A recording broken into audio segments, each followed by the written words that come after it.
association was established by a Britisher. Okay, fine. But that was the need of the hour, and one platform came into being, and people of India started, particularly the English educated Indians, they started converging on that platform. And slowly it started highlighting the problems of the people of India. Initially, the moderates like Gopal Krishna Gokhale, Madhav Govinda, Dadabhai Naoroji, Pirojsha Mehta, like that. But after 1905, when the Britishers wanted to divide Bengal, a galaxy of great thinkers like Sri Aurobindo, Bipin Chandra Pal, Bal Gangadhar Tilak, and Lala Lajpat Rai, they all came into. And inspired by these, several youngsters came. And these youngsters were, they are dubbed as terrorists, which is wrong. They were people with a lot of emotions. They were committed to the cause of this country. And they sacrificed their life at the altar of Mother India. And that is Bhagat Singh. Bhagat Singh, Chandrasekhar Azad, and a galaxy of the people who happily Alluri Sita Ramaraju. It's not a joke, when a person decides to sacrifice his most important thing, that is life, at the altar of the country, at the altar of Mother India. And the very idea of Mother India was given by Bankim Chandra Chatterjee, nourished by Aurobindo, and great stalwarts like Rabindranath Tagore and Netaji Subhash Chandra Bose. It is not possible to take all the names, but hats off to the galaxy of who is who. And then enters Gandhi. And because Jayapal Reddy Garu, as a contemporary, I have always seen a Gandhi in him. Please remember that he was a Gandhian to the core, a person who believed in non-violence. And about Gandhi, he says that Gandhi is the one who connected India. Till then, India's freedom struggle was isolated in different parts of the country, and it is only Gandhi who connected, and that is why he becomes the father of the nation. And one word about Gandhi, he says, see, that is the greatness of the person Mahatma Gandhi, the person Gandhi, Mohandas Karamchand Gandhi, that he could attract the attention of the entire country. Everybody, he was, people in India, the poorest of the poor, the illiterate, people living in the remotest corners of the country, they saw in Gandhi a person whom they can trust. And that is why when Gandhiji gave a call of civil disobedience, non-violent struggles, millions of people quoted arrest. Nothing like this ever happened anywhere in the world. This is what Jayapal Reddy says.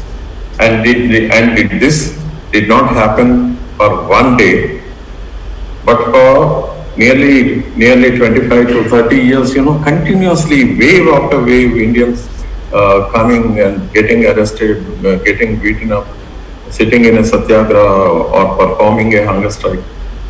And that was also the time when India was making its constitution. Don't ever think, friends, that freedom came just like that. No. It is not by anybody's charity. It is we the people, our ancestors. They have struggled very, very hard, and India is a showcase. Nowhere in the world, this point is very important. Nowhere in the world there is a parallel to Indian freedom struggle, and the credit goes to Mahatma Gandhi and the all leadership that he promoted. And the values, it created an ethical atmosphere. Of course, every other factor may have helped. English education, top leadership of India going to UK, studying language, law, exposed to British parliamentary practices, all that is fine. But yes, it is India's freedom struggle, a very unique struggle. And okay, we become free. We have a parliamentary democracy, and continuously, we are discussing democracy, but we are also discussing a tall personality of our contemporary times. It's not a joke that they've already as a person, was elected 7 times to Parliament and 5 times to Assembly, twice the president of the University Students' Organization. And continuously he was an inspiration. He did not agree with Mrs. Indira Gandhi when emergency was declared. That is, he walked the talk. Chalamandi మాట్లాడతారు కానీ చేయరు. But he walked the talk. And one last point, which he mentions in the chapter very clearly, when he quotes John Locke with regards to property, he says that in the days to come, this property clause, because that is likely to be abused by the corporates. And he withstood, when it came to taking on the Reliance as a corporate entity. We all know that therefore it is stood for the country and not for the corporates. I thank my friend Pushpa Kumar Garu and the organizers for this wonderful opportunity. Thank you very much. Thank you very much, sir. I don't know how to thank you that, you have given a very detailed historical account of the democracy, the struggles we faced all over the world, how people in different countries had to sacrifice. And when it came to India, in how we got into democracy. And, it is the birthplace of democracy also, as you have pointed out, that Vaishali was the example that we can always boast of. And this is the place that it thrived. And we showed to the world that how democracy could function. But even though due to historical reasons, You said it, so yes, you said it. Yes. And due to historical reasons, that could not continue for some time. And now, after independence, we were able to, revive it, and we have been living with the help of, the constitutional commitments. We are upholding the democracy in our country. And now, it is in shambles, it is in, great difficulties now. I think, this is where, your, the foundation that now you have created and the points that now you have, shared with us will really, prompt us to think more deeper in identifying how we can, really engage ourselves in shaping this democracy for the benefit of everyone, protecting it and upholding it for, taking the country to a, greater height. Thank you very much, sir, for this, very, very insightful talk. Now, I'm going to, announce one small change in the sequence of the speakers. Dr. Menaka Guruswamy, she is in the court and she is not able to join right now. She will be joining at 12 o'clock. So due to this, I have moved the speakers, one speaker when she has come to, 12 o'clock, then, the other speakers I'm requesting Dr. Donti Narasimha Reddy to speak next. Then, followed by him, Sri Dilip Reddy Garu will be speaking. Then Sri Harsh Reddy will be speaking next. And then Dr. Menaka Guruswamy will speak. Then after that, it will be followed by Sri Balakrishnan sir. So this is a sequence that we have, identified.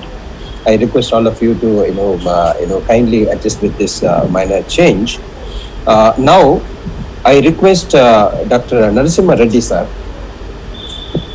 to speak on his topic. I will introduce Dr. Narasimha Reddy sir.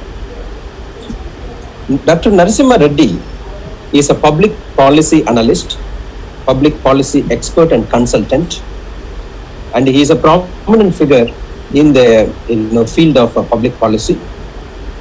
And he is also a student of political science, now the expert of political science and the democratic, the campaigns that he has been leading in the country. And he was a board member of IFOAM Asia, member of Cotton Advisory Board Committee, and he is also a member of Advisory Council of a Textile Exchange, a global non-profit.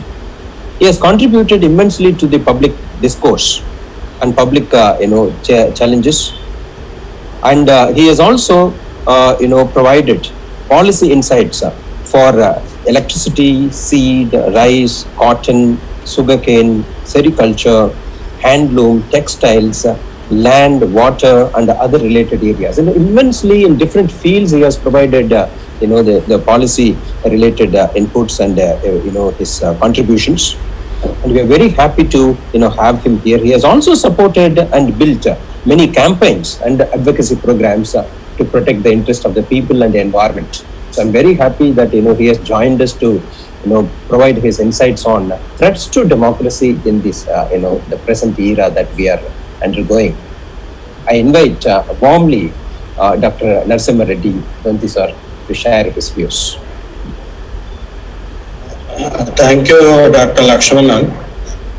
I think we have lost some time in my slot. Anyway, I think we had a very good base by Purushottam Reddy, who has been teaching me for almost 35 years. I think he mentioned clearly what Dr. Jaypal Reddy mentioned, that wrote that today you can't find ideologies. I think it is true. Normally we associate political parties with a particular ideology. I mean, that was there before. And each of the political parties used to talk about, they emerged based on a certain ideology. But today I don't see that ideological base in any political party. So, which is very confusing, and because there is no clarity on what they are talking, what is the motive behind that. So this, why I am saying all this is when I am discussing threats to democracy, usually we slot who is doing what and try to see where I am leading to. I am talking about democracy, and I'll deal mostly with public policy, not at the wider arc of democracy which was enunciated by Professor Purushottam. So here we are just looking at what democracy means in terms of public policy making. Participation, I think public participation in policy making is has been flagged before and now as well. Participatory democracy is all about it, and then prior consent. So prior information and then consent is also a very important factor. Consultation, access to information, and importantly representation. Representation in parliament, legislature, but also in policy making. I think these are the important factors, and my discussion will be surrounding these factors in public policy making.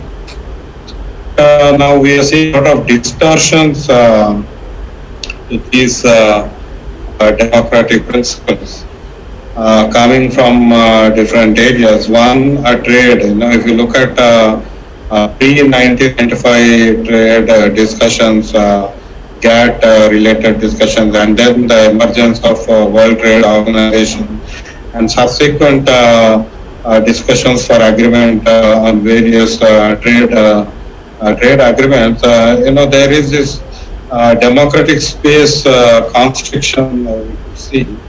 So the countries which are mostly suppliers, I think their democracy eroded a lot, and ultimately, even the promoters of international trade, especially America, Europe, all the developing countries, now they have abandoned that platform itself. And technology, of course, we are talking of different technologies, and technology is invariably used to, overcome these factors which are important for democracy. it is almost used as a screen, smoke screen to distort the democracy. And then investment. If you today, when you talk, petubadi or investment, petubadi in Telugu, I think investment has become a ruling because we openly invite investment, but not looking at the principles of democracy which are required. And supply chains, as global supply chains have been established in the last 15, 20 years, these supply chains had a very great negative influence on the democratic processes. I think processes are very, very important. Even UN Secretary General today, in a note on International Day of Democracy, mentioned processes are always important, and most of the supply chains, cut short those processes and try to look at the only profit. And ultimately, in general, consumerism has been a major threat to democracy everywhere. So all in all, not only these, what we are seeing is a straight line equation between, a straight line equation of profit motive, what I get out of it, and that has, blown up from an individual, kind of thinking to a global systemic level. I think that's a major issue which we are looking at. Methods of distortion. We have seen policy reports being prepared by private actors. This I am talking about not only in India and various, even European Union we are seeing, and even in America where democracy is supposed to be at very high level. Data access becomes restricted. So that we are seeing in India and even at the state level. So only people with a profit motive get the data access. Representation on committees. Nowadays you see a lot of committees are appointed, but the representation is on those committees is restricted. So not all stakeholder groups, particular public policy, find representation in that. You will find mostly the business class or the production, major production groups. And then, when we're talking of participation in public policy, earlier policies, acts or notifications, they used to get a wider dissemination, but now only on particular domains these are hidden, and very few people have that open access unless they go and look out for it. And then there is no outward communication on such a draft policy. So a draft policy is loaded on a website which usually not visited by anyone, and even that uploading is not communicated through a press release or through media. So ultimately, either you have to do nosing around, otherwise you may not have access at all. Language has been flagged for long. So central government, union government, language is only English and Hindi, though we consider many other languages as national languages, and India is a diverse speaking country. Commenting period, again, it's very short, usually 30 days, 15 days, 20 days. And, getting a wider commenting period itself becomes a campaign. Then public hearings are far and few, and even if you respond, overcoming all these barriers, you don't get any response on the feed-in. So you might have done a lot of exercise in feeding your opinion or mobilizing your opinion, but then there will be silence on that, and it may not be considered at all.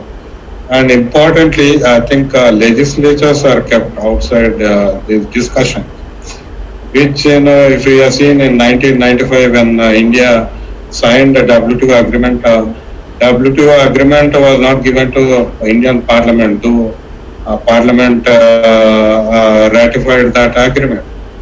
Since then, we are seeing many aspects of policy kept outside, so export policy, defense policy, many other policies are still outside the legislation.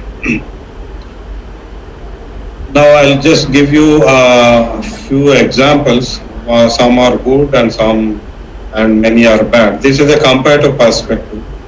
Many of you might know, around 2008-9, we had this discussion on BT brinjal, whether we should allow genetically modified crop BT brinjal.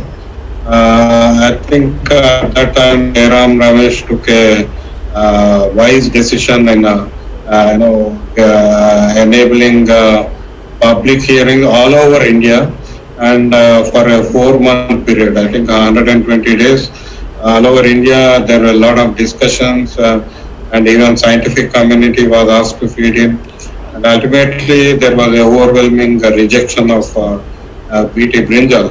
I think this should go as a positive example whenever we are trying to bring a new technology, because the argument by this technology promoters is technology is always good and technology is required, but then the decision has to be taken by the people. I think when technology, science, which look like more purely technical and require specialist knowledge, even there public consultations are required, and BT brinjal established that need. And pesticide management bill, that was hanging since 2008, but at least in the last 2 years it was put on the public domain, and there was some discussion, and right now it is in Parliament. Probably today or tomorrow it will be taken up for passing in Rajya Sabha and Lok Sabha. But still, though there are problems with the bill, the process was at least more participatory. Now, a decreasing level of goodness we can see is the GST. GST, there was a lot of discussion among state governments and union government, but public participation was very low in that. And ultimately, we are seeing GST. GST promised a single national tax, but now there are 4 different kinds of taxes, and even taxing, is a matter of controversy. And ultimately, Parliament has no clue what is happening with the GST, because GST Council is autonomous, and I don't think Parliament has yet reviewed the decisions of GST. Now, recent environment impact assessment notification 2020, again, of course, it was put up on the website, and commenting period increased from 45 days to 90 days. I think that is, in process terms, it is fine, but ultimately now it is still in the red, because whether 2 lakh, I think 20 lakh comments have been, people have commented, we are not sure how much of that feedback will be taken in. Currently, the big discussion is on data protection. Citizens' data, I think it is being taken through various forms, right from Aadhaar card, and now there is a data privacy, personal data protection bill. I think between all these measures, people are aware, because the privacy concerns are being raised, but government has not yet responded on that. And when we see demonetization has been brought in basically to digitize the economy, I think again public participation, consultations have been very low there. So data concerns are still there, and we are not sure how this will be taken. But yet the bill has been put up, and then Niti Aayog has recently put out a discussion paper. So there is at some level some discussion, but I think we need to deepen the process behind that. Trade agreements, though the people have been commenting, but again, it has not deepened to the extent our democracy demands. Now, negatives, as I mentioned, Aadhaar is completely imposed kind of policy. BT cotton seeds, which were brought in 2003, again, they came in without any discussion, consultation, and acceptance, and farmers are facing a lot of problems. Suicides are happening. The cost has increased, and the contamination of the genetic material is continuous, and now we are seeing illegal HTBT cotton seeds are coming. So the whole seed sector has become a mess because of this process of imposing a decision in the one committee of a few scientists or technocrats sitting and deciding. So that's where you can see the comparison between BT brinjal and BT cotton seeds. So India being a major agricultural country, all agricultural decisions, I think, though they have to be through participatory process. But if you see the recent ordinances, 3 ordinances, one amendment to Essential Commodities Act, and 2 Contract Farming Act and a Trade Facilitation Act, all these 3 together try to centralize the entire process of decision making. In fact, coming to that, in recent, just 1 or 2 years and recent months, we are seeing more union government centralizing many state subjects like electricity, water, and then agriculture, and even in data protection, environmental protection. I think in all these areas there are elements of centralization, and I think the problem does not lie only with the union government. I think even state government, the rogue behavior by some state governments headed by local regional political parties, that has pushed union government to probably to centralize. But the overall anti-federalism trend, I think that is again a cause of concern on this day. Demonetization, of course, we know it was suddenly imposed, and ultimately the people who were at loss were the common people, and not the black economy merchants or holders of cash. Seed bill, this has been hanging since 2004. Now it's almost 17 years. Farmers are facing lots of problems, but the bill has not yet come, only because governments not enabled a public participatory process behind that bill. Recently, just during COVID, we have seen abolition of All India Handloom Board and All India Powerloom Board, All India Handicrafts Board. A number of bodies, statutory bodies, which were established to help at least 10 to 15 crore artisan population have been abolished just by a notification without any prior consultation or notification. I think these are again a cause of concern, and this abolition, the basic premise given is to save money because union government is facing a shortage of funds. But then these bodies have been interlocutory bodies, and they are participatory platforms, and just because the expenditure is hardly in lakhs, they have been removed. I think that's motive behind that.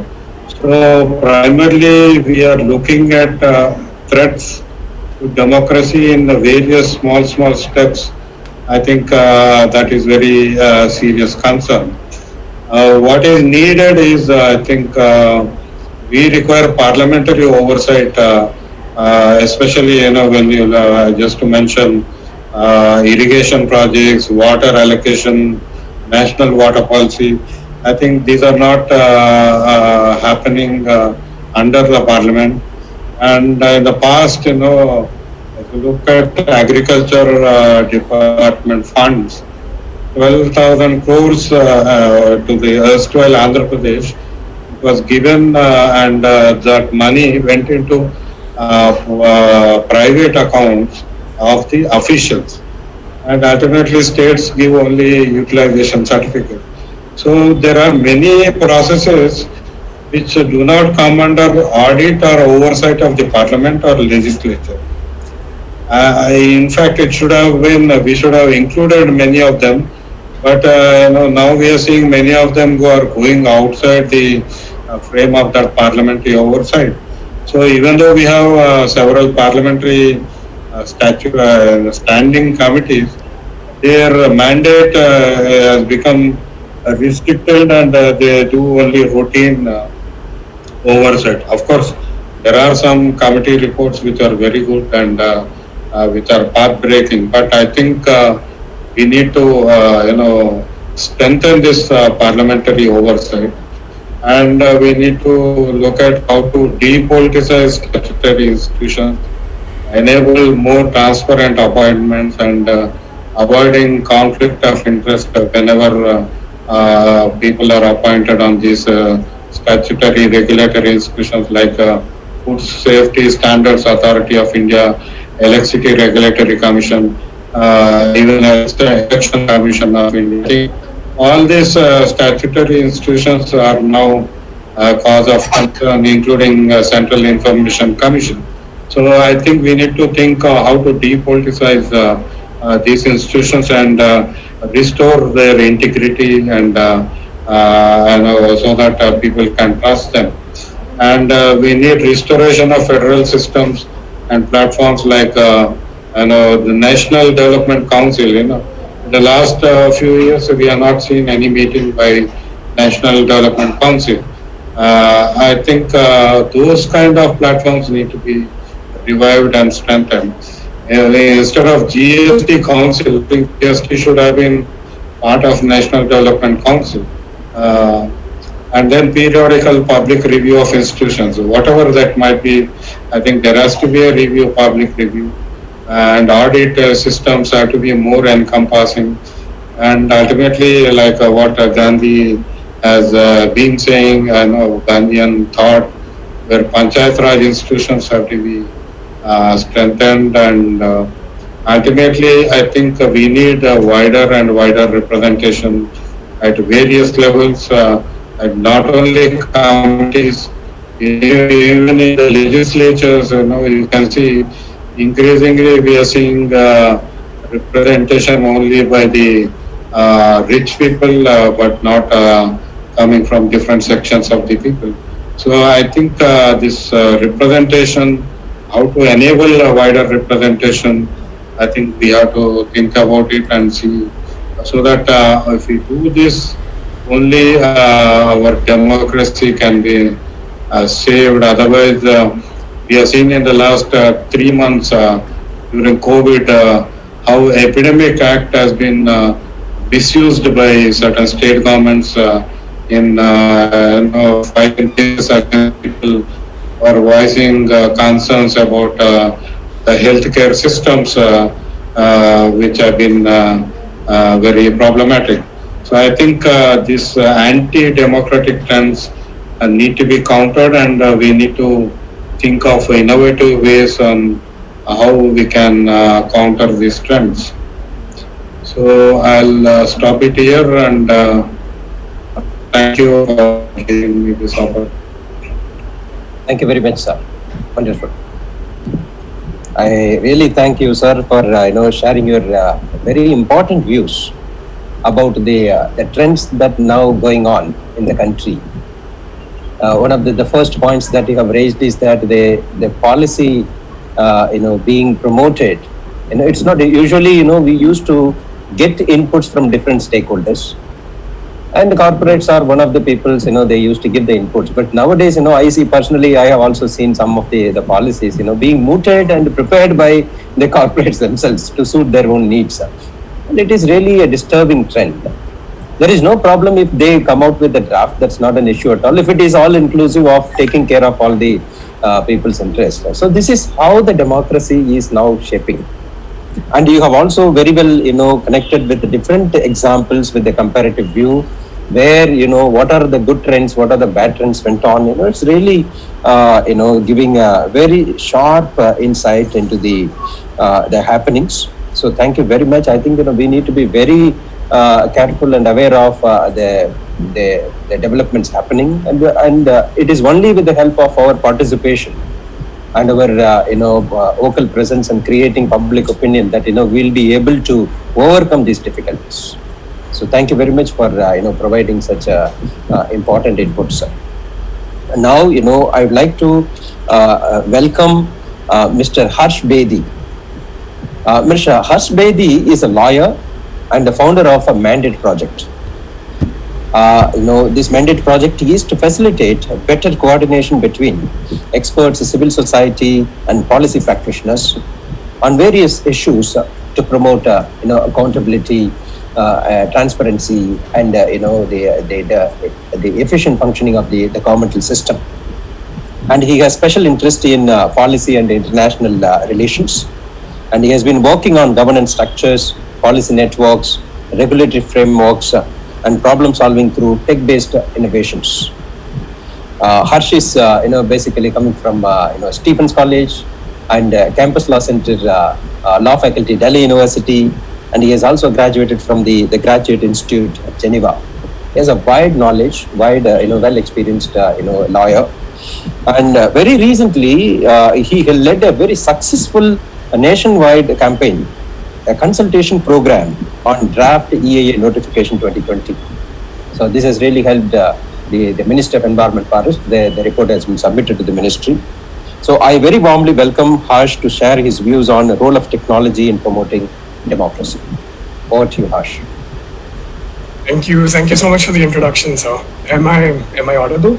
Yeah, very much. Yeah. Okay. So good afternoon. No, it's still morning. So it's been moved forward. I was assuming that I would be starting later. Yes. So good morning, everyone. It's still morning. It's an honor to be on today's panel with such distinguished speakers.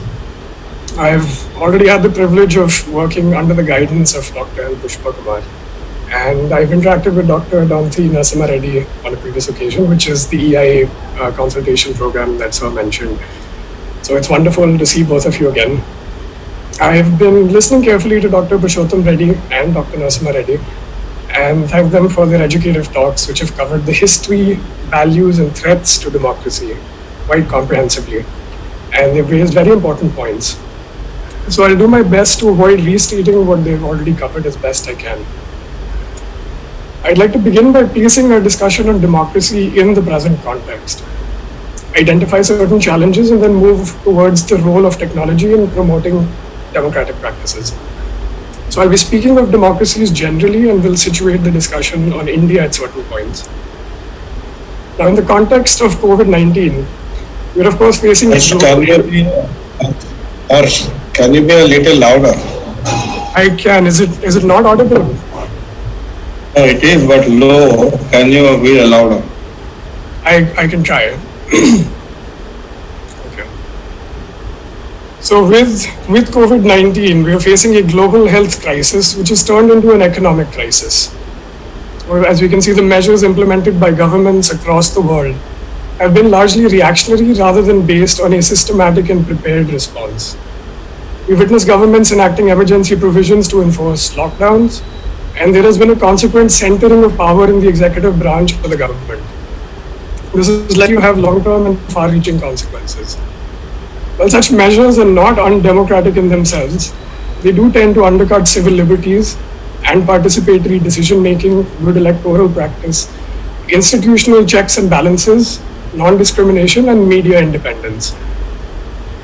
I think the risk of such erosion alone is sufficient reason to keep constant vigil on the short and long-term effects of growing centralized power. While assessing state action during a crisis, it's important to keep in mind that measures must be proportionate and justified for protecting lives. Certain measures, such as restrictions on democratic activities and silencing of critical voices, of course, remain undesirable. As the previous speakers have also mentioned, community participation must be supported and encouraged in responding to not just the health crisis, but also for other policy issues. I will return to this in a moment. So, various political scientists have pointed out how the performance of any state in dealing with health and other crises seem to depend largely on two key factors. The first is state capacity. Very simply, this is whether if there are enough people and resources to meet the urgent needs of the crisis. The second thing is social trust, which is that the state must be trusted by the people, since their cooperation and collaboration is essential in effectively meeting the challenges posed by the crisis. The question on a lot of people's mind is, are democracies better than authoritarian regimes at handling pandemics? It's difficult to draw conclusions because of the dynamic nature of the crisis, wherein the situation in any country might change drastically in a matter of days or weeks. Additionally, the evaluation of responses is made difficult by the lack of any common reporting systems. Also, the form of government is only one among several factors which determines the success or failure of a state's response. In terms of democracies, we've seen very different results in the cases of New Zealand, the UK, and the United States. So I think it might be more worthwhile to ask, how is democracy transforming or evolving in the present scenario? It's been noted that democracy was already in serious trouble before the pandemic. Only now the fault lines are conspicuously exposed. We see disappointment at the ineffectiveness of democracy. Liberal institutions are facing a crisis of legitimacy, and you see a move towards, Are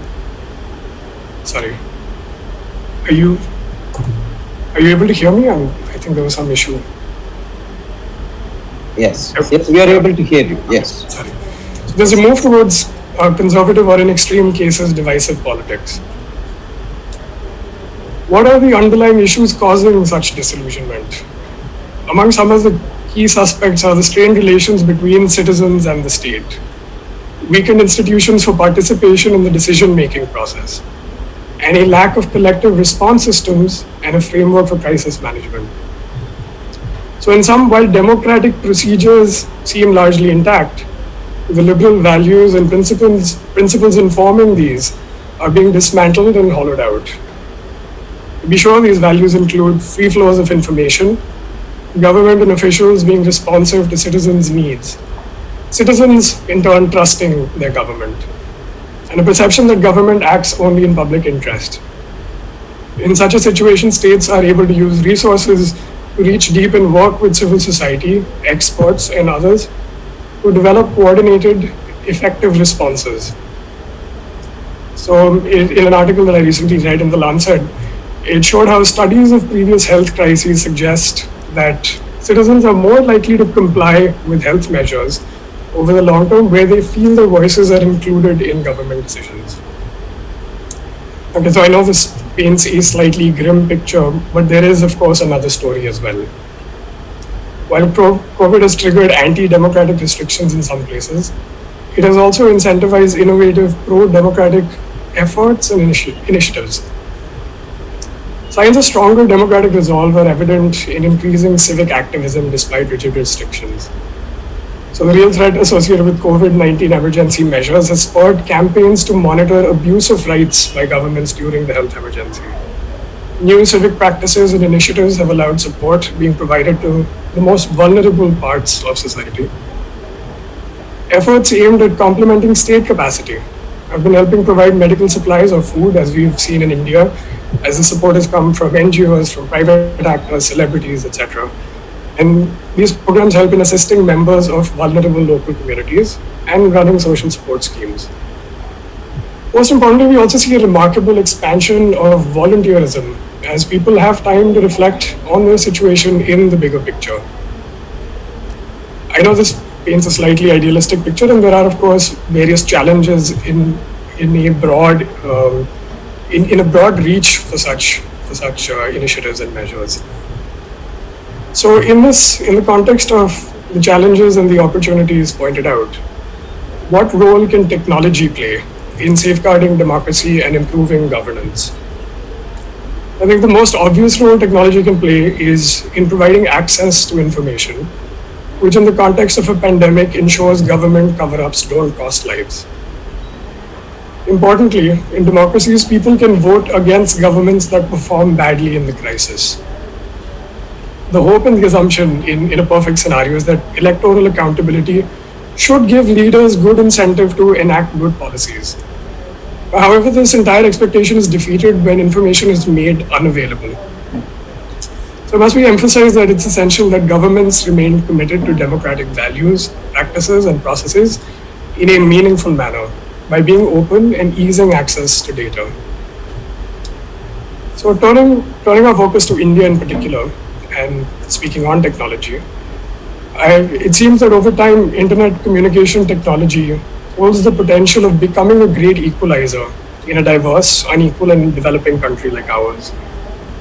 As we have noticed, steadily improving infrastructure and increasing smartphone ownership, though of course this remains limited in terms of the penetration into the rural heartland, is improving communication and access to information.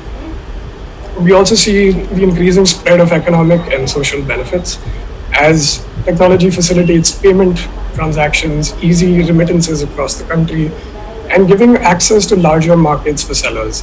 Of course, again, it is still not complete because of the uneven access to such technology. Service delivery mechanisms for state support have also been facilitated through technology. So in this context, it seems that business and other sides having been covered, governance is poised to be perhaps the next great space of tech-based innovation, which is already underway to some extent. So at this point, I want to discuss an interesting case, which is that of Estonia. And Estonia provides an extreme example of what could lie several years down the road if we embark on an effort to move governance service delivery mechanisms online. It is, of course, also important to keep in mind that Estonia is a very small country with a largely homogeneous population, which makes it easier to create and implement such systems. I'm quite aware of what kind of difficulties and challenges would be faced in a country like ours, and we will get to that in a moment. Also, historically, for Estonia, after the fall of the Soviet Union, they embarked on a journey to utilize the internet to create an entire framework of e-government. It's important that this began unhindered by pre-existing traditional administrative systems and practices since the entire Soviet state structure had been dismantled, and they decided to go a completely revolutionary way. Now, to provide a snapshot of what they did is they created online systems, provided a unique digital identification, and I know some people may think of the Aadhaar initiative as something akin to this, but it's important to note how data protection and safeguarding the data of citizens was key to the design of the structure from the get-go. And because of such safety measures being implemented, they were able to move certain key services online, for instance, filing of their taxes. They began voting all the way back in 2005. At this point, 99% of all public services in Estonia are available online. It would take you just about 5 minutes to file your taxes. And 1/3 of citizens exercise the facility of voting online. Of course, traditional in-person voting still continues. And more importantly, in the context of the pandemic that we're in, you also see that healthcare data is consolidated online. The entire history of patients, what kind of procedures they've had, what kind of medication, etc. they've received, is safely stored online. The citizens themselves are the owners of this data, and any access made by any state service to such data is immediately notified to the citizen. So Estonia is not alone, as other countries are also attempting to incorporate innovations which support and help democratic institutions regain legitimacy. new type of democratic processes are emerging. For instance, we see digital debates. As a large number of democratic forums have sprung up, there is an attempt to link citizens into the decision-making process through the use of social media and other tools. We also see an attempt to implement digital voting, as many countries are looking at how to extend online voting for public and parliamentary institutions, while of course addressing the important digital vulnerabilities in order to make these practices more fully secure. Other notable emergent innovations in democratic participation include online protests. I think all of us would remember the spamming of the account of the Minister for Environment in response to the environment impact assessment notification and the public consultation that happened. I think Fridays for Future spearheaded this, and we saw what resistance they were met with. We also see parliamentary digitization. So the UK, most notably, broke with 700 years of tradition during the pandemic and had a hybrid sitting of the parliament, where the bulk of the House joined via Zoom conference because of health-related considerations during the pandemic. We also see steps to improve accountability, mechanisms for oversight of elections and democratic institutions. So what I'm trying to get at here is that technology can create new access points to deal with specific policy challenges that require deeper change.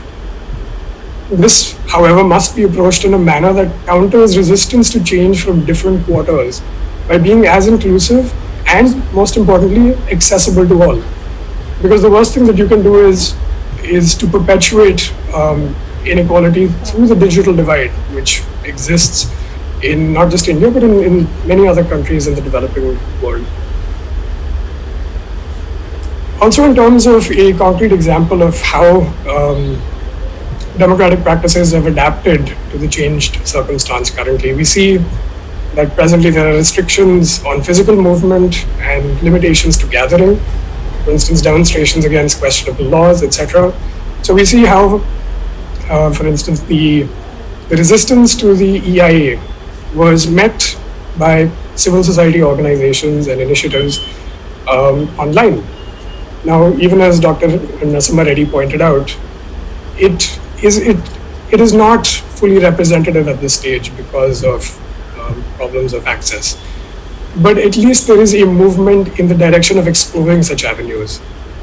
So at that point, I'd also like to just point out an interesting thought that came to mind in this context, which is regarding resistance to change. And I want to frame this in a feasibility versus willingness debate. So in terms of resistance to change, and that means adapting to new technologies also, it's commonsensical that this primarily flows from those who benefit from the status quo. With the pandemic, you see an important disruptive event, and such disruptions often lead to loosening of existing values and systems insofar as they are incompatible with the changed circumstance. So to give an illustration, we can look at the judiciary. For many years, there has been a call for moving hearings online in order to ease access to the judicial system, especially for people in remote corners, and also to ease and facilitate access to justice. So the resistance that comes to this has primarily taken the form of arguments on the grounds of impossibility or feasibility. However, when physical hearings were made impossible during the pandemic, the adoption of new technology became the only way forward. So the tools for online hearings were developed and implemented, though it's happened in a limited fashion, and you see the Supreme Court and various high courts adopting this technology. It will still take time for it to be implemented across the board, even to the lower judiciary, etc. So what we see here is that what was discussed in the vein of a feasibility problem is actually a willingness problem to some extent. There, of course, are feasibility concerns as well. But once such changes are initiated, they set important precedents, which at the very least, at least challenge resistance on the previous grounds of feasibility and impossibility. So again, while such innovations are promising and likely to help revive certain institutions, the primary challenges in a country like India with its diverse population, uneven distribution of resources and access to technological infrastructure will require a concerted effort on the part of the government, but also on the part of civil society in order to become effective. So a duty must be placed on both the state and civil society actors to ensure meaningful access is provided to all, by ensuring the development of infrastructure, provision of access to resources, and ensuring necessary training and education is provided to utilize services which can be then accessed by all. And another very important thing which Dr. Narasimha Reddy also pointed out before is regarding privacy and confidentiality. These are integral to the system and must be incorporated in the system design from its inception. We currently do not have a strong and robust data protection regulatory framework. And in the absence of such a framework, e-government is unthinkable because of the risk of misuse of sensitive data. And with that, I want to shift the discussion towards public trust, which I had mentioned as one of the key factors determining the performance of various regimes in responding to not just health crisis, but other complex policy challenges. So I want to discuss a possible case for using technological innovation to mend some of the damage sustained by an institution which earlier enjoyed a great deal of public trust. And I'll use the case of the Election Commission.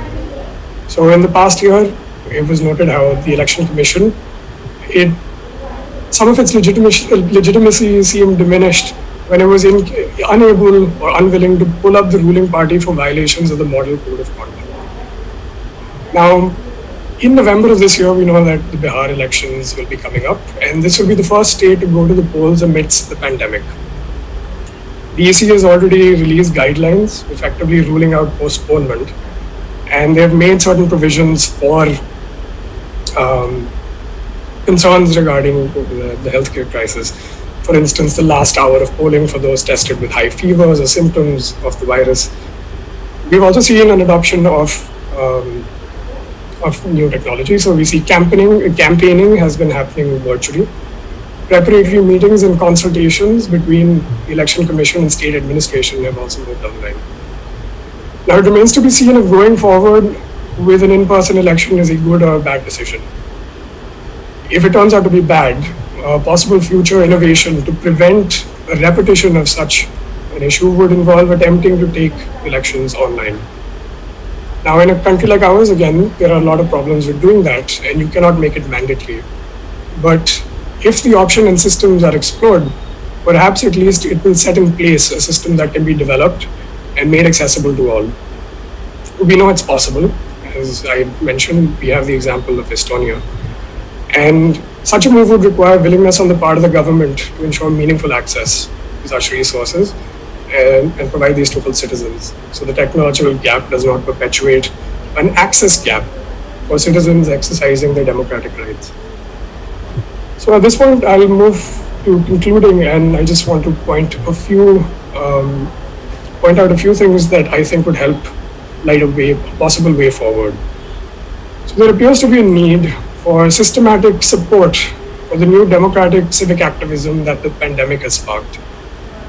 There must be an effort to develop emergent innovations in democratic participation, electoral practices, political party organization, and institutional oversight.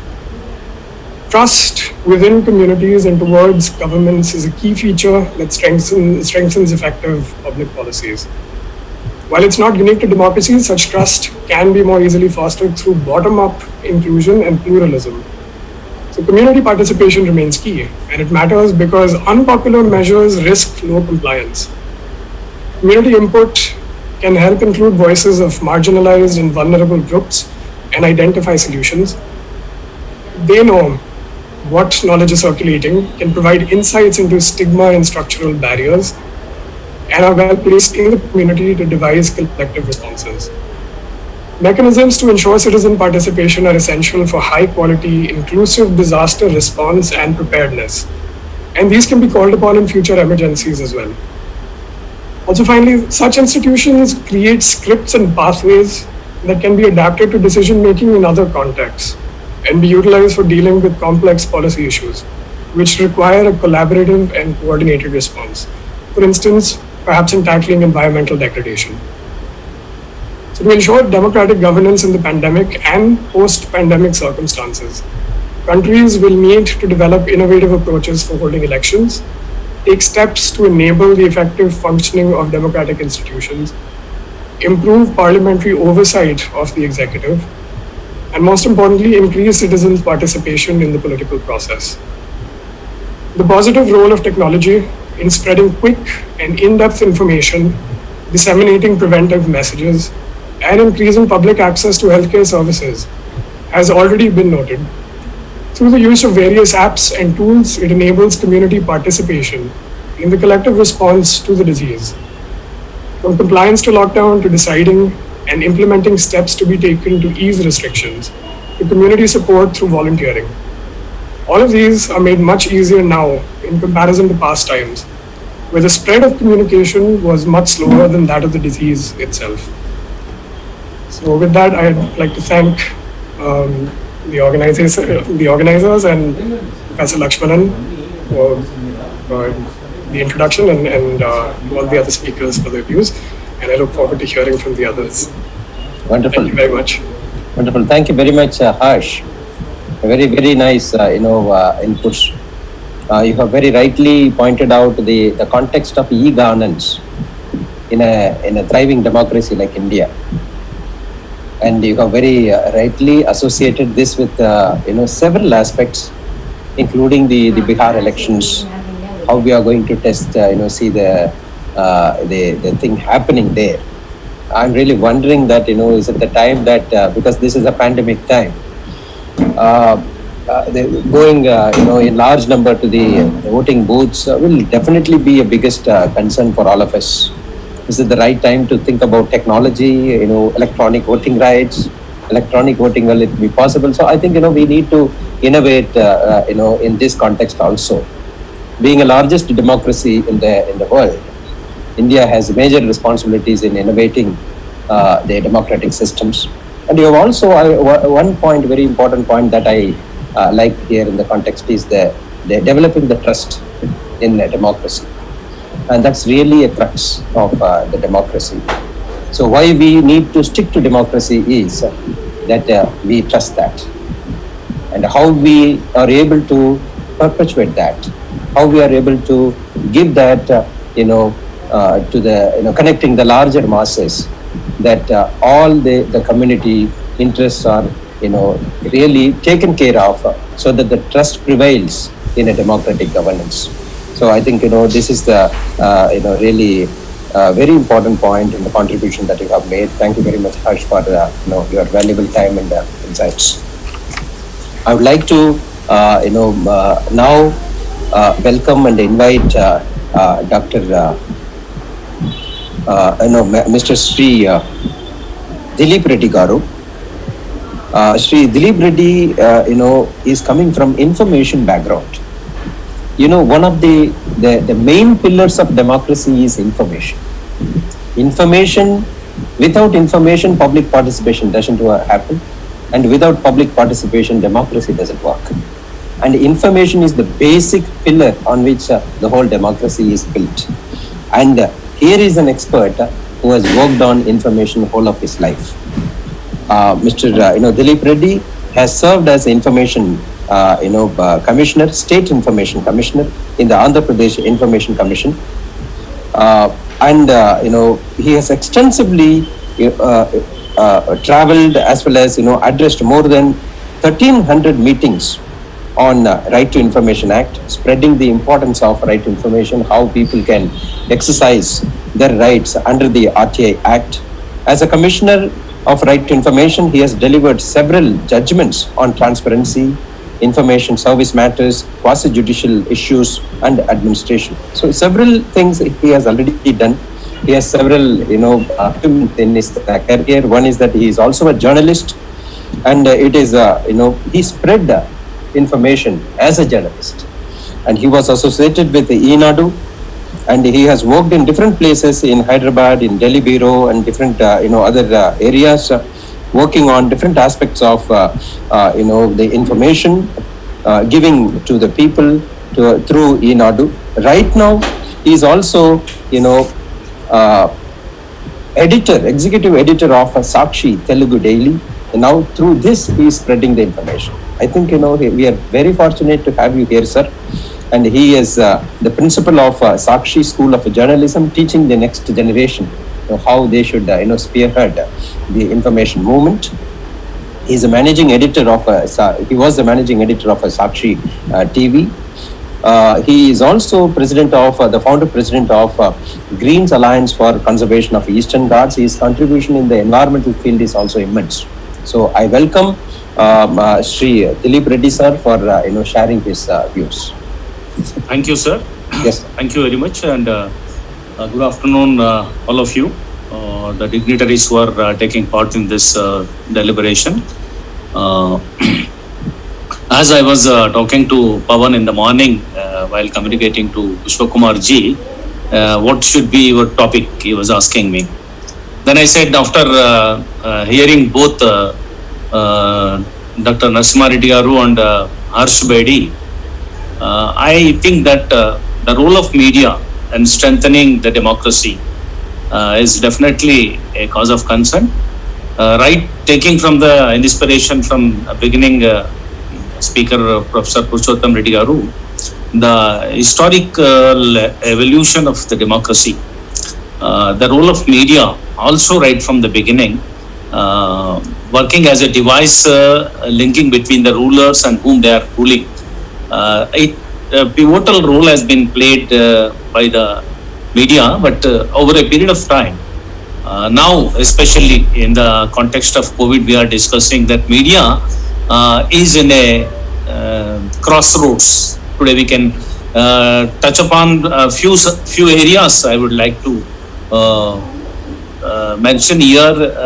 I don't think it will be out of context that today the media is exactly in the crossroads for its survival question by innovation of technology, and how technology is coming into this area is not a big matter, but the perceptions and the usage and how this tool has been used by the time being the rulers as well as the corporate as well as the proprietary of the media is also very important to discuss. In the recent times, United Nations General Secretary also mentioning that in the light of pandemic, the media role becoming very challenging to play in disseminating right information and making people strength to participate in the democratic processes and getting their benefit, which has been guaranteed by the concerned democratic governments and as well as the constitution of the concerned nations. In this light, even before the pandemic, if we take the Indian context, the situation in this country was frustration was rising and the trust in public institutions are declining, and the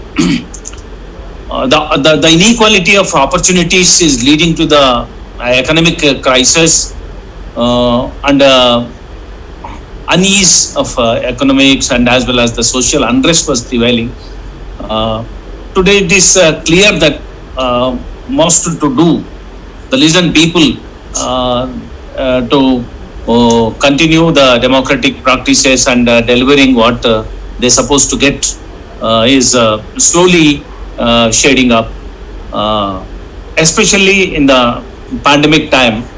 We are clearly, it is highlighted, the pandemic itself highlighted certain areas like our inadequacy of what you call health systems, as well as the social protection gaps, and even education system, technological, as Bedi rightly mentioned, that new devices and innovations are coming in the information education systems and even the judicial process, but but the opportunities are very much unequal in this society. That will definitely hamper the interest of the people at the downtrodden, and the voiceless people will definitely suffer. To fill the gaps, the media has to play tremendous role in this particular area where it should become the voice of voiceless people. That is the main important role of media has supposed to play. But even before this pandemic, the media over a period of time, if we go back to the history, pre-independent era and the initial days of the post-independent, the media was playing a tremendous role, and the great contribution by the media has been appreciated by everyone, and it become a tremendous tool in many institutions and public organizations and civil society in order to doing their fight for the achieving independence and to get fruitful results and outcomes from the governments. Media played a catalytic role by enhancing their power of participating in deliberation and providing right information, and acting as a beautiful device between government and the public, and what public expectations are from the government, and what government is planning and designing for the well-being of citizen, because ours is the citizen-centric democracy.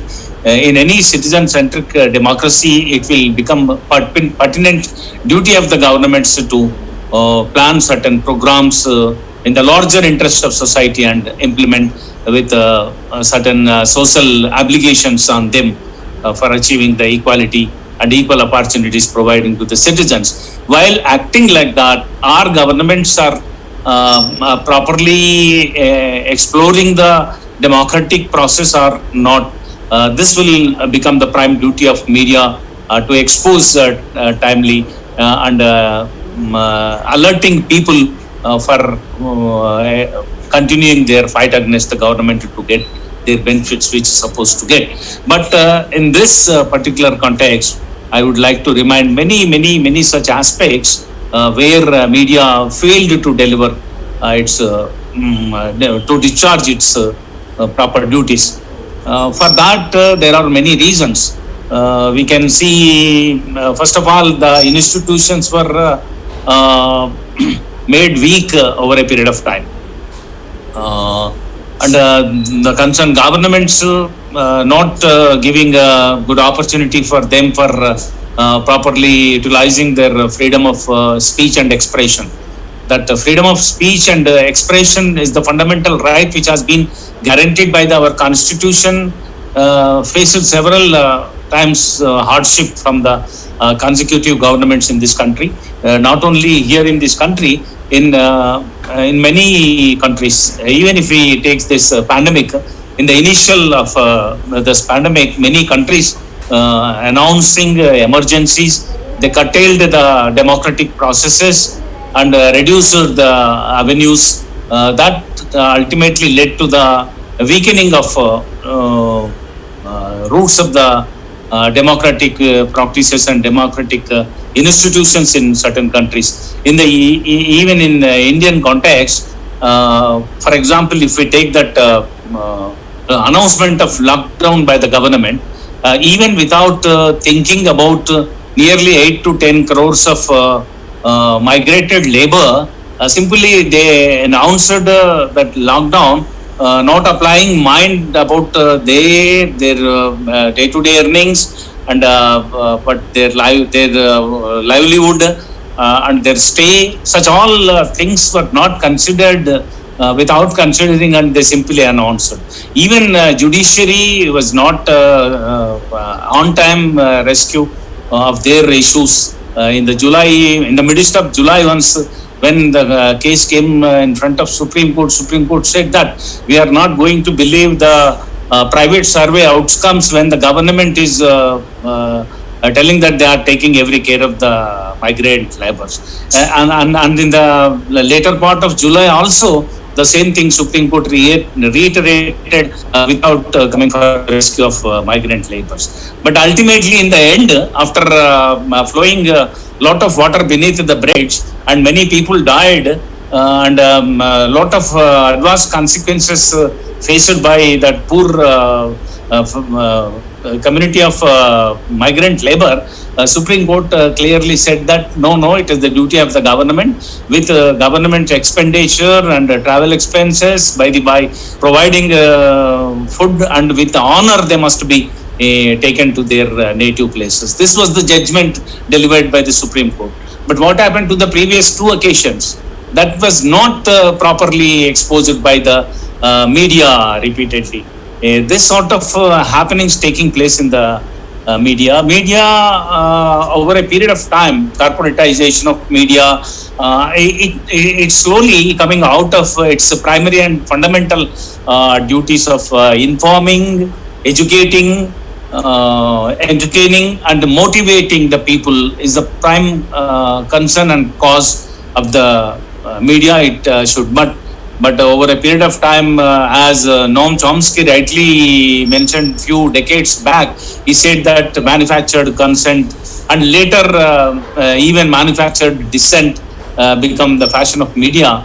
Apart from the service it is rendering, sometimes it is doing a lot of adverse impact for the better practices of democracy and the fruitful distribution of distribution of opportunities and providing opportunities to the different section of society, especially those who are neglected sections of the society. For their sake, media has to stand.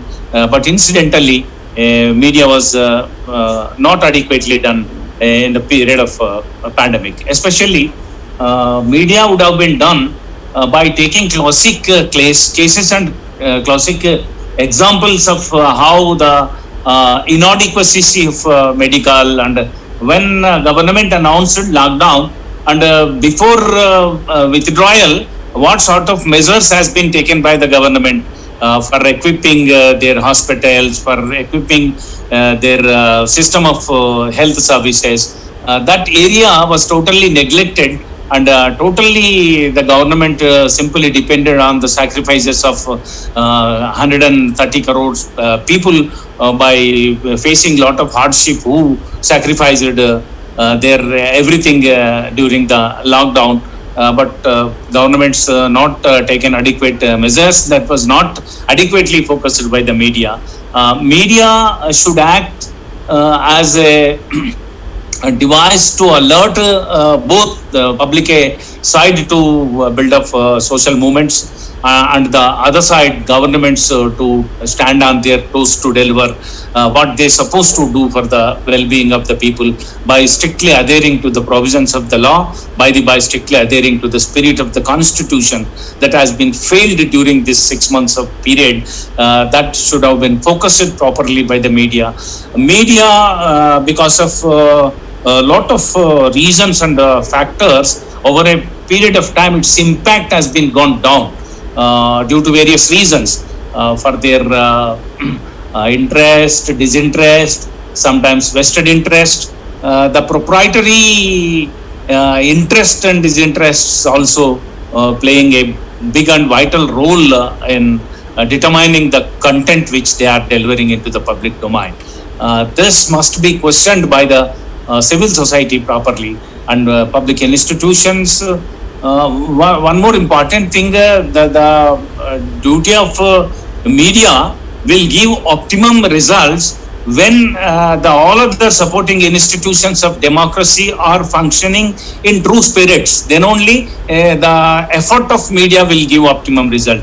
For example, you see today there is no human right functioning, and no right to information institutions are working properly.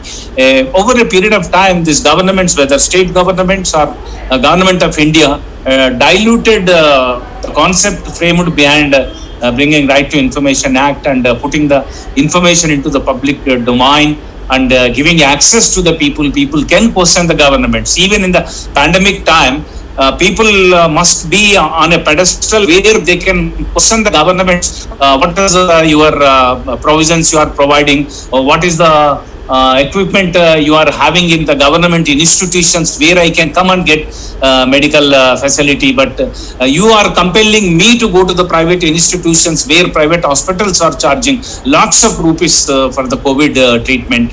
In this context, people can access information and can be in a position to question the government. Question has been curbed and crushed like anything by the constant government. This is working totally against the democracy as well as the spirit of the democracy, where media has to expose that, and non-giving access to the information and non-maintaining the information properly, and slowly and systematically diluting the institutions like right to information commissions, as well as this CBI, like investigating agencies like CBI and Vigilance Commission, Human Rights Commission. Like that, many institutions over a period of time are diluted by the constant governments, which is causing the media role a critical.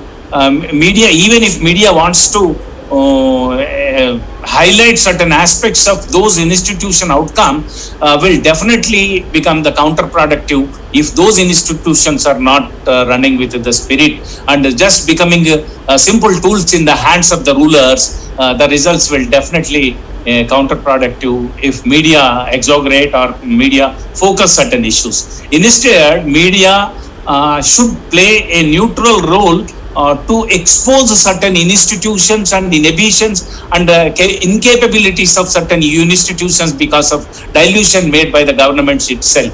That is a big factor. Media has to take that realistic role in the society today. Now the social media proliferation making the conventional media to stand on its toes because the fake news coming into the public domain for serving and subserving the purpose of the political ill-intended rulers who wants to get their works done without the right information into the public domain.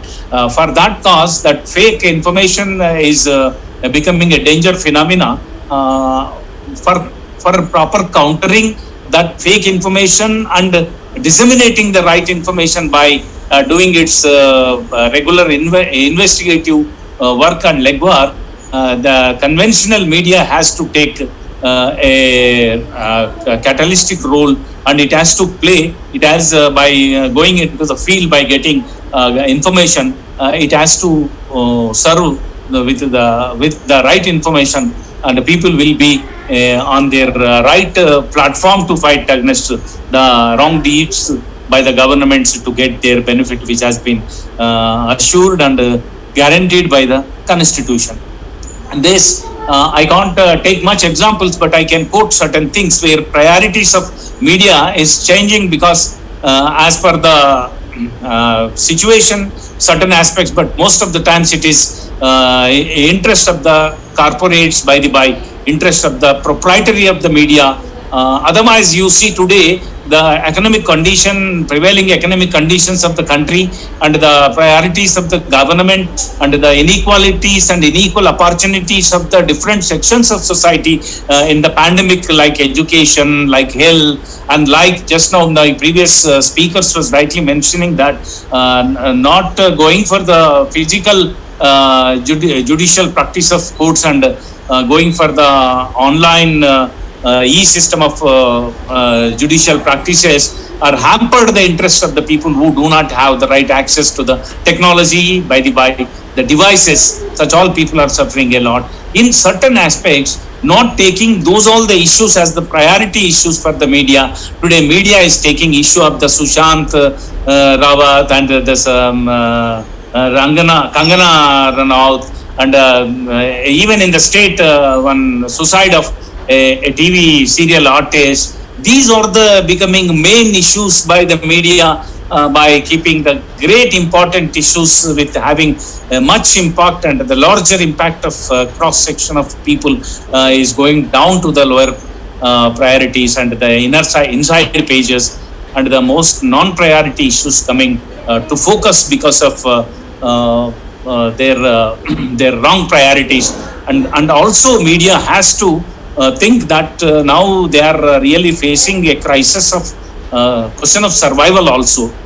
The pandemic really shown that reduced advertisement space by not getting the government advertisements, by the corporate advertisements, even from the market they are not getting. At the same time, circulation also for print media, it is becoming very challenging task to survive.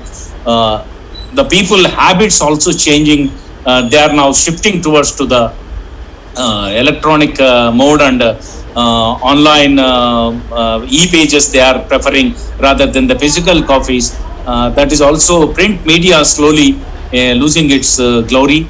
To get back its glory, it has to be positive, with showing much interest for the protection of people interest, and in order to strengthen the democracy, media should focus that to extend its critical and catalytic role for strengthening of different institutions which will strengthen in overall democracy. That institutional strengthening, which is the 16th point of sustainable development goals envisaged by the United Nations, media should concentrate on strengthening the public institutions, democratic institutions, in order to achieve the overall strengthening of democracy. That should become the order of the day, and its priorities must be changed, and people-centric democracy only strengthened if the institutions like media should think in the larger interest of the people, and the people-centric approach they must adapt. Technology will definitely support them, but technology is only an instrument in their hands, but their perception, their intentions, their overall goal is very important. That if goes in on par with the democracy is concerned, to strengthen the democratic institutions, I hope that media will definitely catch a right path from the crossroads, and it will definitely get back its glory which it was enjoying decades together, even before the independence and post-independent early decades, what media was enjoying reputation. I think in the present day, by using the new innovative and technological instruments, they will definitely get back the glory. This hope I would like to conclude here. Thank you for providing me this opportunity. Thank you, one and all. Thank you very much, sir. Yeah, wonderful. You have really raised the very important points relating to the participation of media in promoting the democracy and the democratic values in the country. It's very important. Thank you very much. And now, we are very happy to welcome Dr. Menatha Guruswamy. Dr. Menatha Guruswamy is a senior advocate at the Supreme Court of India, and she is a very prominent voice in the Supreme Court in that, I'm very happy to welcome her. She is a B.R. Ambedkar Research Scholar and lecturer at Columbia Law School, New York.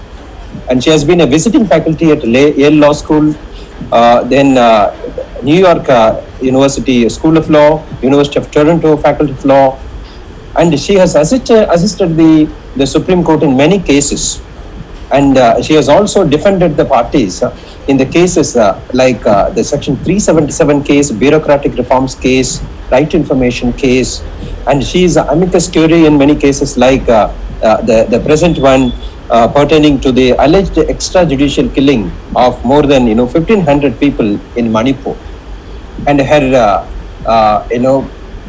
service has been recognized worldwide, and her advice has been taken by the UN Development Fund, UNICEF, and she has been helping different countries like Sudan and Nepal.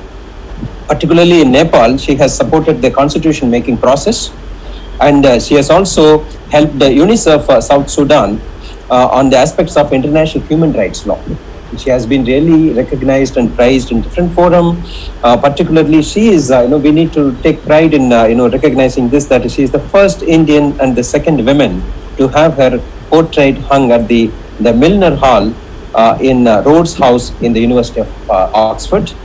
And she has been featured in the Foreign Policy's 100 Global Thinkers list, Time Magazine's 100 Most Influential People, and she has also been featured in Forbes India's list of women power trailblazer in 2019.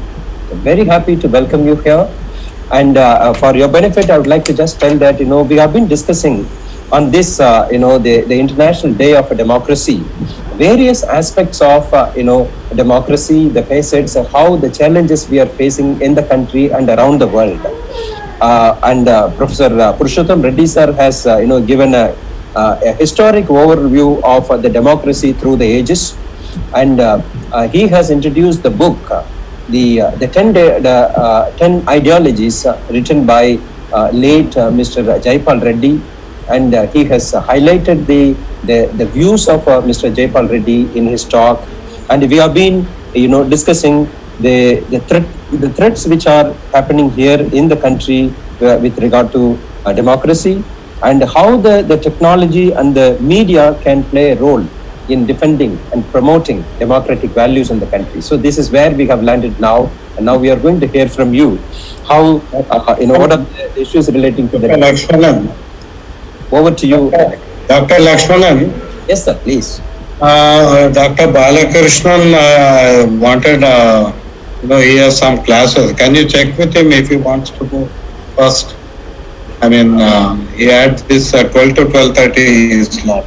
Okay, so Dr. Manaka, how is your convenience? You are coming from court? Yeah, I'm actually between cases in court. I need just 10 minutes. Okay. So if that's okay, I'll finish in about 10 minutes, and then the next person can proceed. But I'm actually between cases. That's why I had asked for this time. Wonderful. I think, if it is agreeable to Professor Balakrishnan. Professor Balakrishnan, are you here? Will it be fine? Thank you very much. This is whoever intervened on my behalf. I think Ms. Goswami must go ahead. That's just fine. I'll wait. Thank you so much. And there's no need to cut your presentation short. I can wait. Thank you so much. Indeed. Please go ahead. No. Thank you.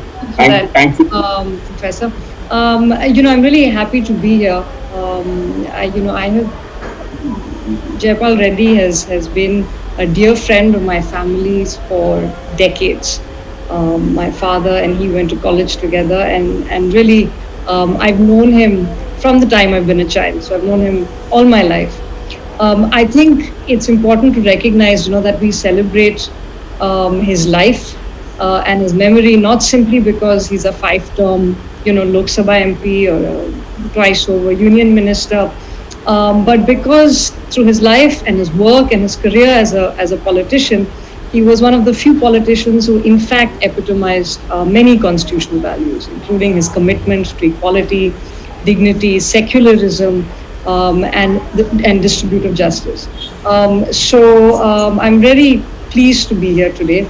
I think about Jaipal Reddy, the veteran journalist Mirza Chaudhry had said, quote, that Jaipal Reddy's going is a poignant reminder that the India we knew and wrote about is not there anymore. And I think in many ways, his life and the fact that he's not here anymore must compel us to reflect on this moment in India's democratic and constitutional trajectory, when so much is at stake. And what is on the rise is division, is violence, and what is on the decline is old-fashioned constitutional values like speech, a free press, and to sort of piggyback on what the previous speaker was talking about his discontent with the press. We are at a moment where the press has gone from reporting to becoming a wing of propaganda, and that is really a dramatic transformation of a very key institution, not just in India but all over the world. So I'd like to talk about two things today, and I think you'll find this a unifying theme, I suspect, amongst your previous presentations also. I'd like to talk about India's constitutional democracy, a few values, and I'd like to connect that to the decline of those values, including the role that institutions like the press play in that.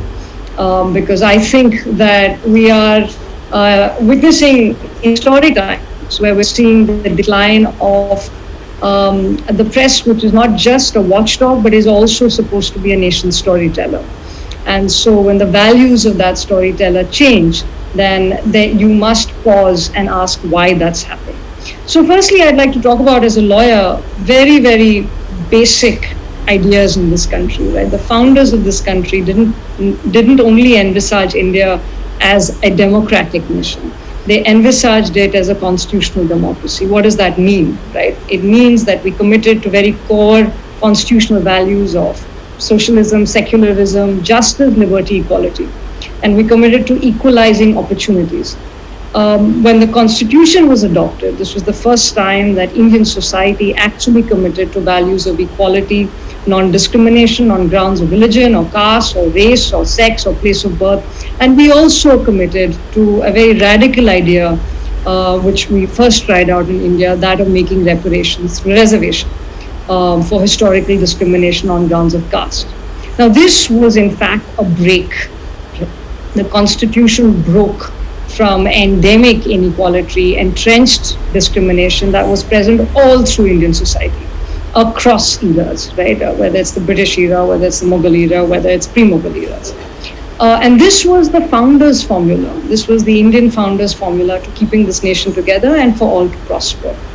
But what we are seeing at this moment today, and this is not just true only to India, but for all over the world, we are seeing the rise of authoritarianism, and we're seeing the decline of dissent, we're seeing the decline of an oppositional politics, and we're seeing the decline of a free press. And this we're seeing all over the world, whether it's the United States, whether it's Hungary, whether it's India, whether it's Eastern Europe, whether it's Turkey, all across the world. Now, what is fueling this, right? We are all perturbed by what is fueling the decline of free speech, free press, dissent, and political opposition, which in any democracy, you need a ruling party and you need a strong opposition. Now, what is fueling this in terms of the press as a storyteller? So the big thing that has changed all over the world in the last under a decade is the rise of social media. That's the first big thing. And by social media, I mean platforms. Many of us use them. You know the popular platforms. You know platforms that are available to disseminate news rapidly, whether it's Twitter, whether it's Facebook. And what is dramatically different between this kind of media and traditional media is that these are unmediated storytellers. There is no fact checker, there is no editor, there is no mediated source of asking for both sides of the story. This is my opinion against your opinion. You don't even need to step outside your home today to have an ill-informed opinion that you can post online and use that to make it go viral. This is the first thing that has changed globally, and that has also changed in India.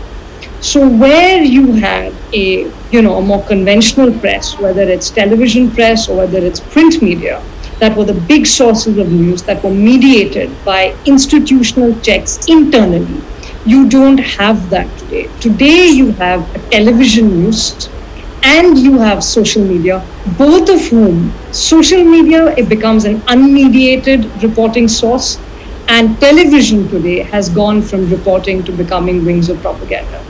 And these are your two biggest sources of news in what is predominantly a young country.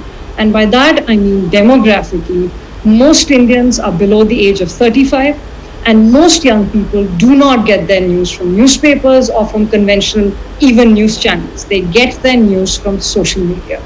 They get their news from internet news. They get their news from YouTube, Facebook, WhatsApp, TikTok, and that is their source of information and understanding. And while this is happening globally, what this has spawned is it has spawned a kind of vicious tribalism. And by tribalism, I mean that you are intertwining politics, resulting in division, and you're aligning it around core identities, right? Like race, like religion, like caste. So in India, you'll see this playing out with religion and caste and the use of both of those to stir division, especially religion. And in America, you'll see this playing out in the context of race. So if it's white majoritarianism in America, which is fueling division, it is a certain kind of majoritarian, muscular Hindutva nationalism, which is fueling division in India. And both those movements are propelled by the very interesting use of social media. Technology enables social media to do away with having to put together a organized demonstration on the street. You can just inspire a rapid mob to come together momentarily through posts and ideas going viral, right? Now, all of this writing, thinking, targeting that algorithms of social media companies do is unmediated by fact checking or editors of any kind.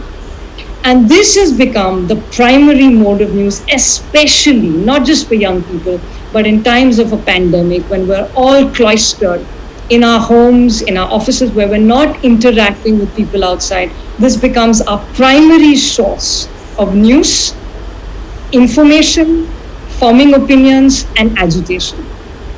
And this has now become a way for political movements to use this to organize both for elections, but also, very importantly, to determine what identities will dominate. And I think which identity dominates in India today is very clear.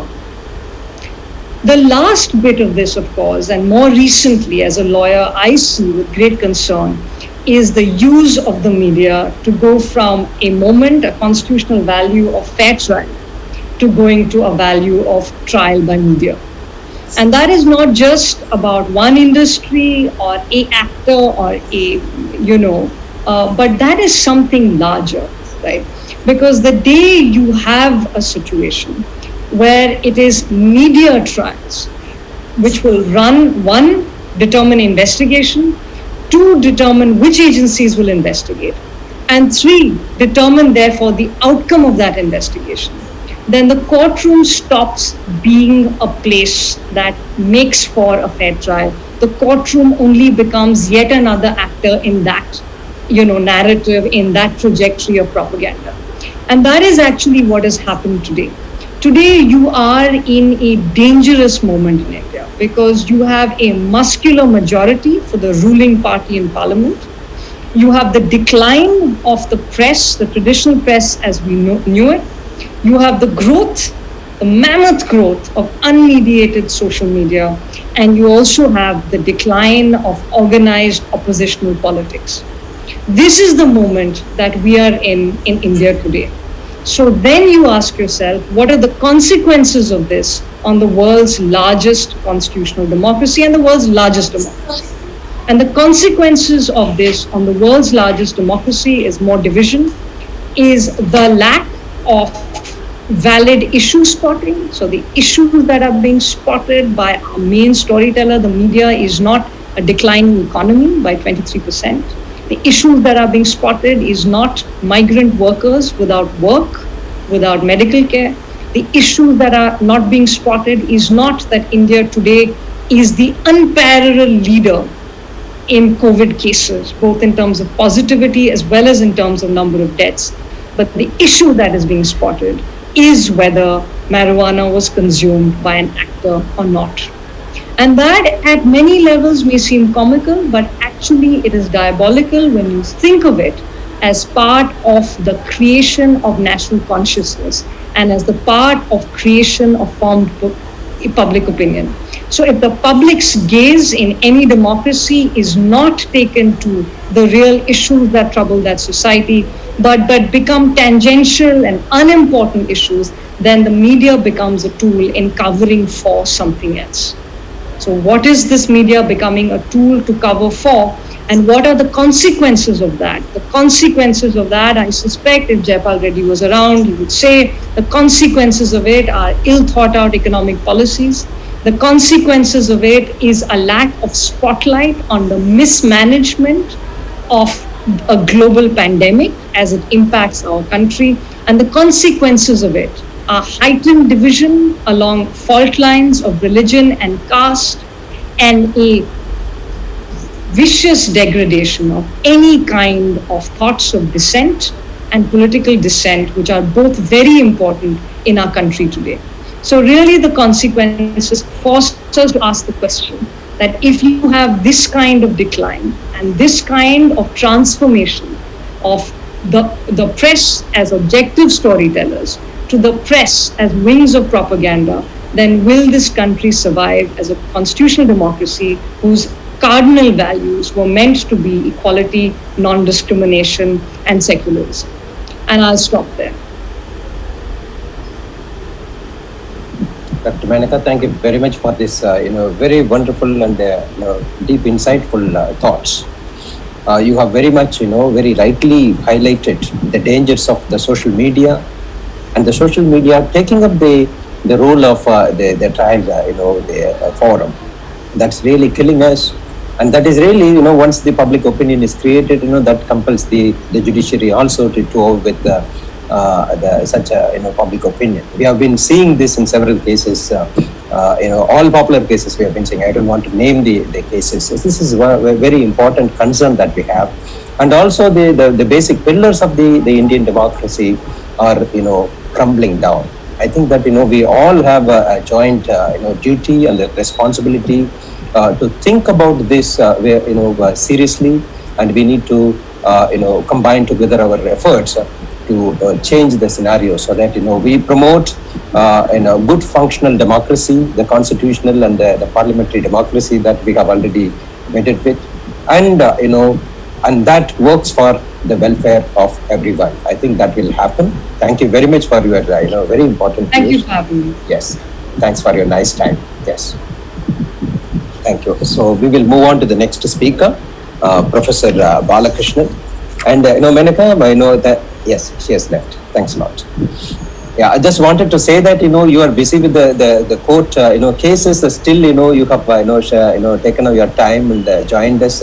Well, thank you. We are very thankful. Thank you for having me. Thank you. Yeah. So now we are moving on to Professor Balakrishnan. Thank you very much, sir, for joining us. It is really a proud moment for us to have you here with us. I introduce Professor Balakrishnan. Professor Pullapre Balakrishnan is currently Professor of Economics at Ashoka University, Haryana. He is a renowned economist and educationist, and he has served in different capacities in various reputed institutions. He was director of Center for Development Studies and professor at Indian Institute of Management, Kozhikode, and he has also held several appointments at Worcester College, Oxford, Indian Statistical Institute, Delhi, Indian Institute of Management, Kozhikode, and he also served at as a country economist for Ukraine at World Bank, and has been a consultant to the ILO, International Labour Organization, and UNDP. And he was the recipient of the Malcolm Adisesha Award, very renowned award for his distinguished contribution to the development studies. He has authored many books. I will just quote, 3 books. One is The Pricing and Inflation in India, Economic Growth in India, Politics Trumps Economics. And this one along with Mr. Bimal Jalan. So his contribution to economics and education is, recognized worldwide. So I would like to request Professor Balakrishnan to share his views on this day of democracy. Over to you, sir.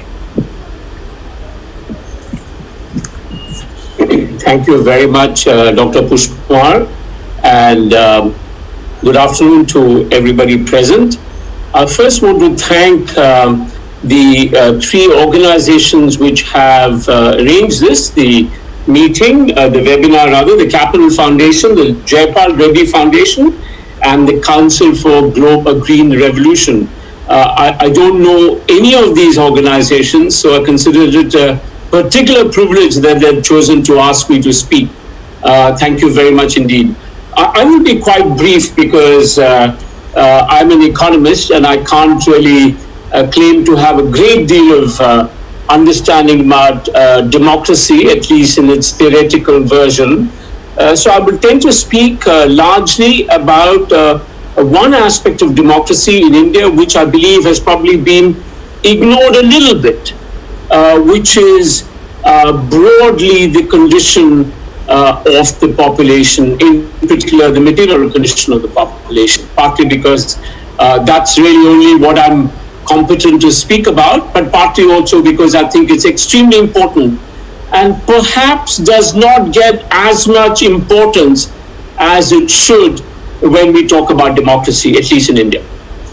Now, I'm also thankful to the organizers for having brought to my attention the existence of International Day of Democracy, which I'm sorry to say I wasn't even aware of, declared so by the United Nations on September 15th.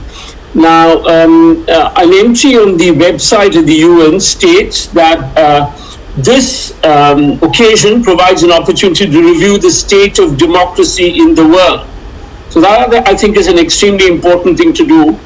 And I can't help thinking that as a citizen of India, perhaps we should be moving on to have a day every year when we review the state of democracy in our country, maybe even more so than celebrating our independence from colonial rule, which of course is very important, but maybe by today we need to focus on the state of democracy in our country, especially given the challenges which we are facing in an increasing form every day. Now, formally, India is a democracy, right? There is no contesting that. We have multi-party elections with universal suffrage, subject only to an age restriction. In evaluations in Indian democracy, there are always, statements about how it is the world's largest democracy, partly evidenced by the smooth transition of power every time a government changes, that we do have civil liberties, at least on paper. We have a constitution, civil liberties which can be, which are justiciable in courts of law, etc. Now, this is a valid observation, and I wouldn't take away from that. I wouldn't want to take away from that.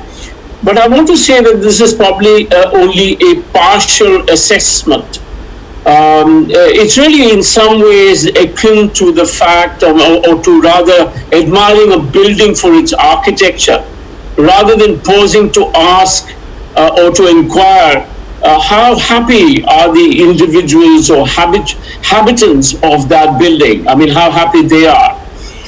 Now, why is it important for us to recognize this? It's important for us to recognize this because when we look at the formal democracies of the world, we recognize that they vary considerably as far as the satisfaction of their citizens is concerned.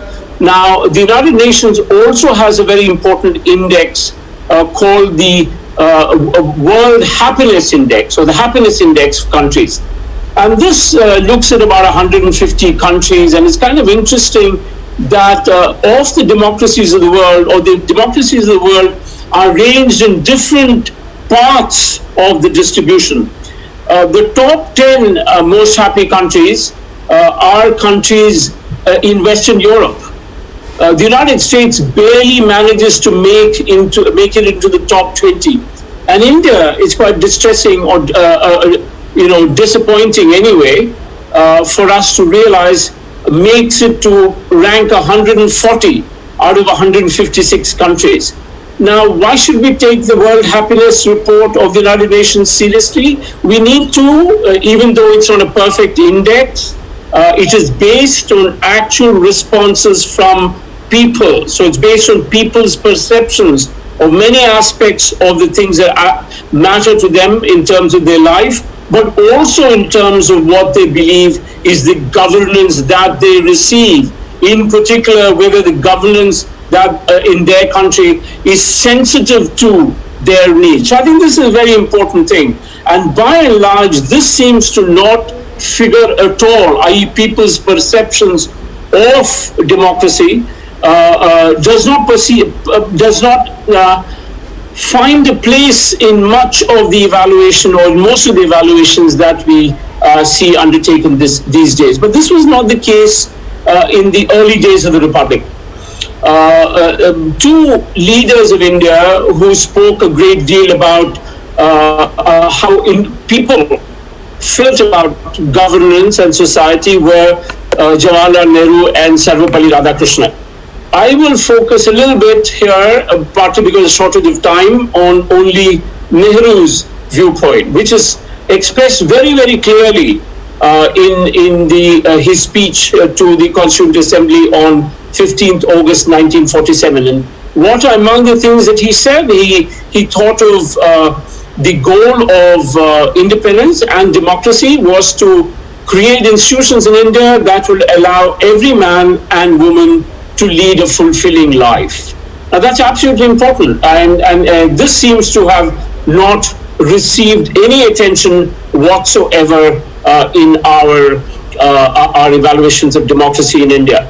Now, the point here is that Nehru did not say government will build these institutions. He just said that is the goal of independence, and that's very important.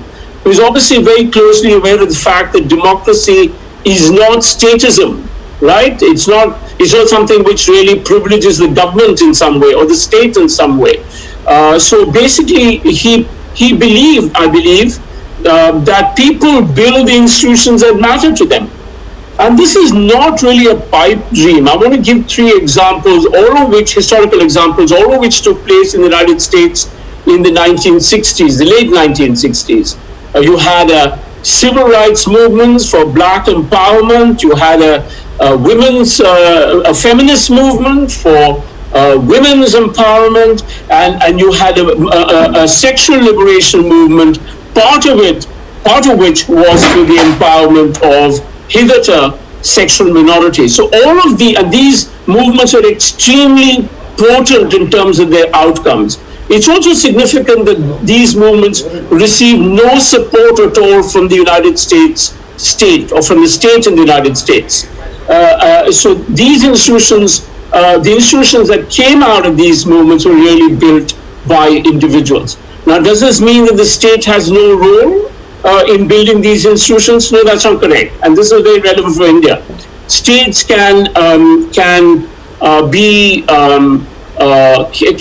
through legislation, especially states are very significant in removing laws which constrain individual freedom, individual advancement. Let's think of situations where women born into fairly comfortable families have to face social sanction against inheritance, against women's education. In all these situations, the courts of law are very, very important. The state has a role. Now, however, the state also has a role in another field, which is actually takes us very close to where we are today. And here I want to use, if I may, the contribution of the economist Amartya Sen, who spoke about the contribution that is made to our sense of fulfillment or the allowing us to lead the life that we really value, the contribution that is made by what is referred to as capabilities. Now, there's no very definitive definition of capabilities, but it's largely believed that health and education are fundamentally important to that. Now, there's always the argument of self-help, which is part of the whole ideology of self-empowerment, which is very important.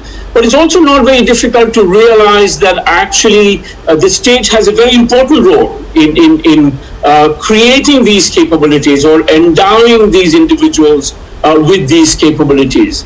And I refer in particular to health and education, which are areas where individuals cannot really endow themselves. Think of, once again, of people born into poverty. They're not capable of finding the resources to educate themselves. Historically in India, the caste system was a social system which excluded vast sections of the population from education. Once again, women may be born into wealth, but they may face social sanction against women's education. These are all areas where the state has a fundamental role in contributing to social advance and social empowerment. Now, I spoke about the World Happiness report and the Happiness Index, which is brought out by the United Nations. Let me very briefly also mention an index which you're probably familiar with, which is a broad measure of the degree of capability in the Indian population. I'm talking about the Human Development Index, which is brought out by the United Nations Development Program every year. In the most recent report, India is ranked 129th out of 188 countries. Now, this is something, again, which is very, very troubling, and we must really think about this as a deep flaw in Indian democracy, which has been there for a great deal of time and precedes the assault on civil liberties, etc., which we see today. I want to be very brief and say that to bring to the fore the democratic deficits with respect to health and education in India is not for a moment to underplay or lower the importance of other aspects of democracy, such as a free press, freedom of expression, the recognition of human rights and individual rights vis-a-vis the state. These are all fundamentally important, but it is equally important to recognize that we as a people come together to form a democratic form of government, also to empower ourselves in every way so that we have the requisite capabilities to participate in our own governance. And health and education are fundamental to that. If you don't have health and education, it's completely unimportant. And I personally, democracy becomes unimportant. And I just want to say that I personally disagree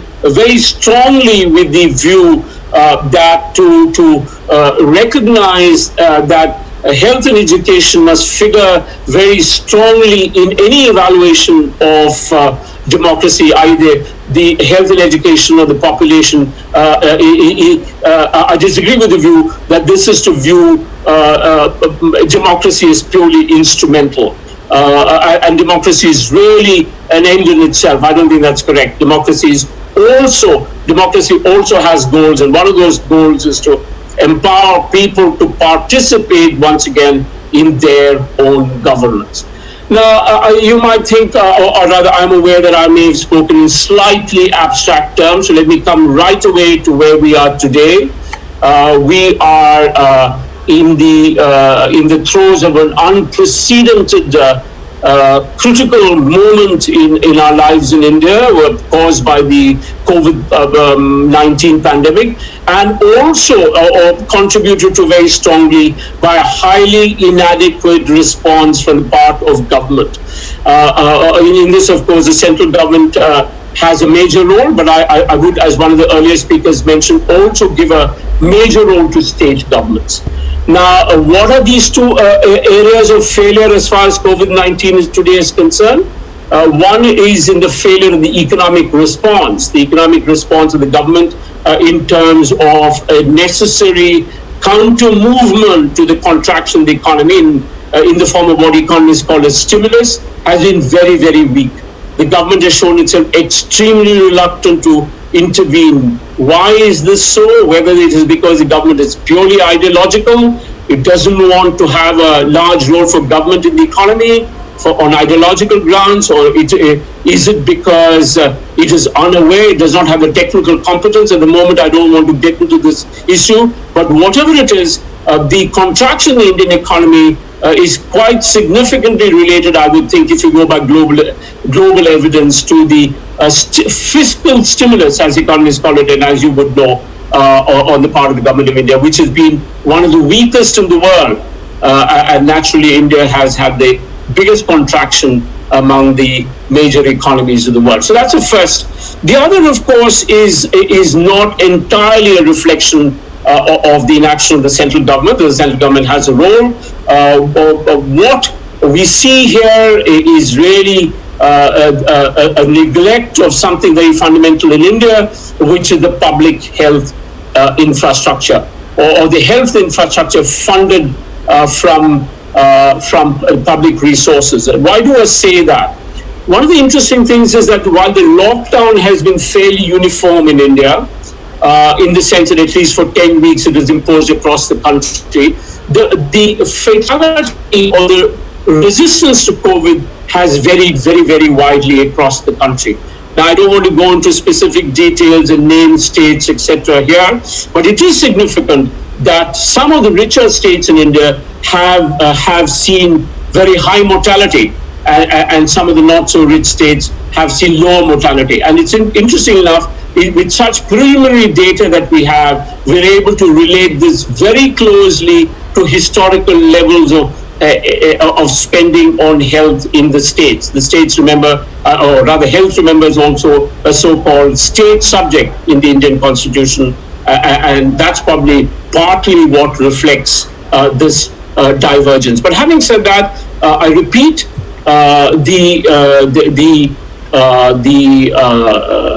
what can I say, the pattern that the richer states in India may be spending less on health is kind of deeply instructive, that it has nothing to do with wealth. It has to do with a certain kind of politics. After all, public policy reflects politics, and the poorer states have not done so badly, partly because they have historically invested in health. So I think I should broadly end here, but I want to say, the pandemic has exposed like nothing else the neglect of one aspect, I think, of democracy in India, which is the material condition of the population. Many governments have invested inadequately in health, in terms of health infrastructure. We read about right now about the absence of something so basic as oxygen supply in some of the most important metropolitan centers of India. This is quite shocking. 6 months into the lockdown, where the lockdown itself was meant to be an arrangement for equipping ourselves with the necessary health infrastructure. Now, I want to complete, since a large number of the organizers of this webinar are Hyderabad-based, I understand. I just want to bring to the attention a news report I read 3 days ago in an important or relatively important national news agency, or put out by a news agency, which is that of the the district collector of Guntur, publicly asking for the arrest of a doctor who mentioned in a review meeting to which he was invited that there was a shortage of beds in the primary health center that he was in charge of, and it was impossible for him to actually conduct himself in such an environment. I just wish to say that we have a situation here in India where historically the state in a democracy has not really concerned itself sufficiently with the health of the population, and when its role is questioned, has also shown itself, has bared its fangs, if you wish, if I might put it somewhat starkly, which is how I see the action of the representative of the government in the district, which is the district collector.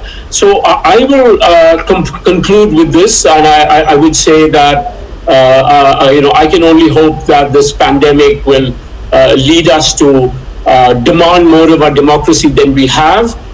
Many people have correctly spoken about the role of the media and also about legislators. Both are very important. But something which is, I think, staring at our face right now is the fact that perhaps we, the people, have a major role in ensuring that Indian democracy delivers to us what we expect of it. Thank you very much indeed. Thank you. Thank you very much, sir.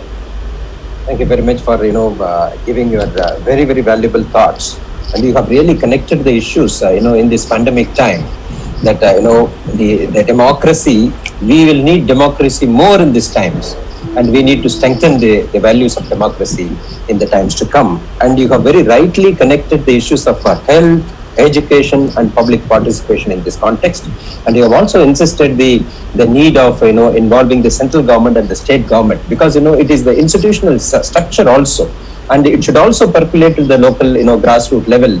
So whatever we have the local governments at the ground level, I think that it has to percolate from the top to bottom, and it has to go up, move up from the bottom to the top, where the aspirations, the concerns, and the wishes of the people are reflected in the governance system. And you have very rightly, and this is very important and new thing for all of us, those who have not read the constitution, assembly debates, that you have rightly quoted from Mr. Nehru, that where the very purpose of independence is to fulfill the aspirations of the people. And I think the democracy, the model that we have adopted, that will really fulfill those aspirations. Thanks for your very valuable thoughts, sir. Wonderful. Very thankful to you. And now with this, yes, sir, thank you very much. And with this, now we are moving ahead with the question answer session. We are going to open the forum, and we invite the participants as well as the panelists. If you would like to ask questions to our other panelists, then we can discuss the issues in detail now. Now the floor is open for anyone to raise the questions. You can please unmute yourself and you can speak, and let the question be very brief, and you can identify the speaker also to whom you are posing the question.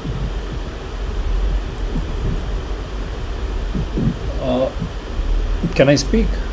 Please, sir. Yeah, please introduce yourself in one Yes, word. yes. I'm Dr. Tangella Shivaprasad Reddy. Yes. I am a senior journalist. Now I am hosting a channel titled Dr. TSPR, and I am lucky to host your webinar or seminar live to the entire world. Thank you, sir. And see, I'm a journalist and I've been working since a long time.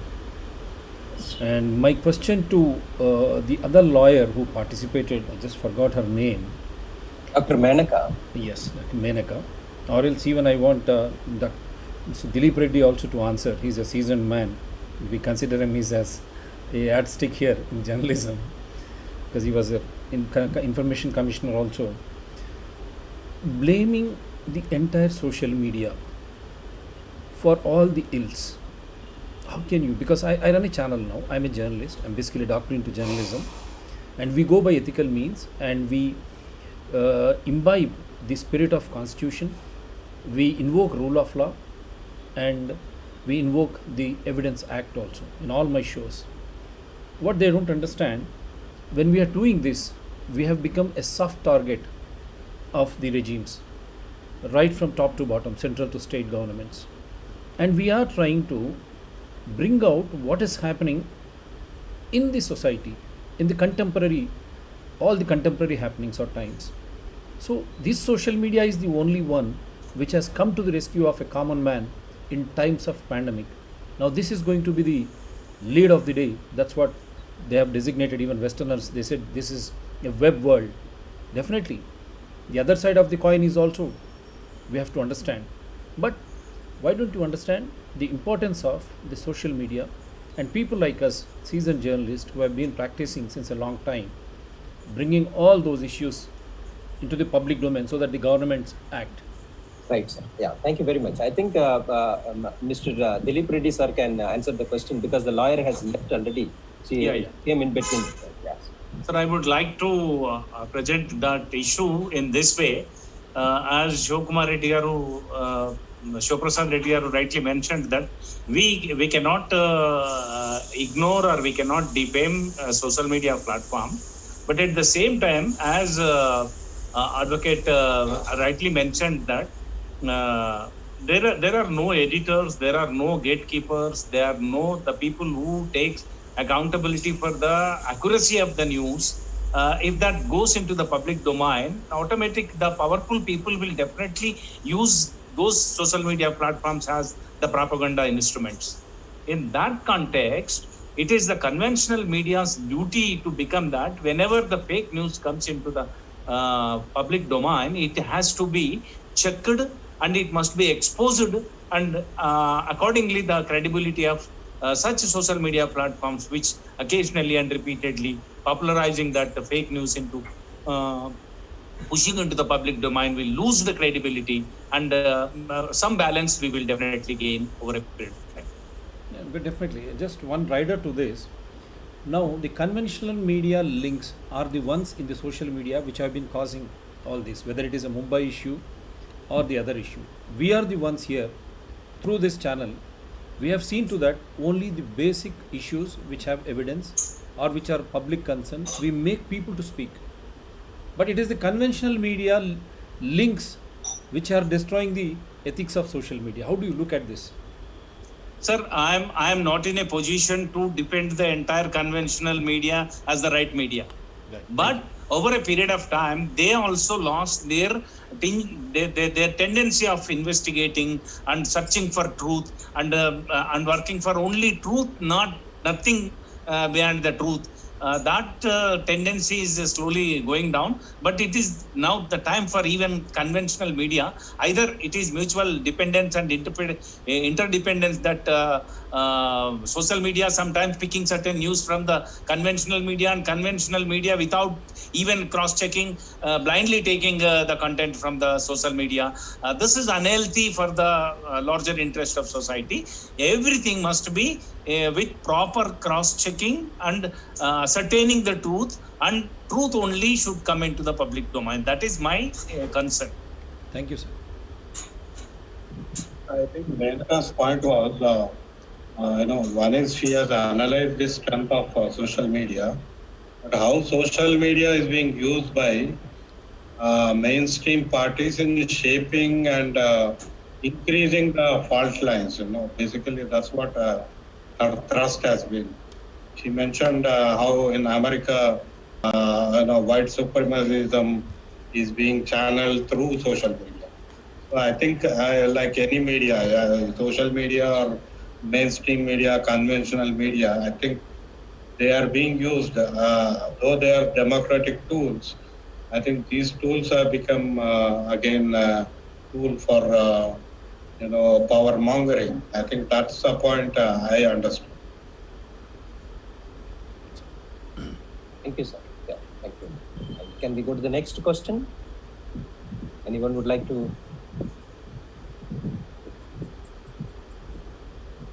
Please introduce yourself and pose the question.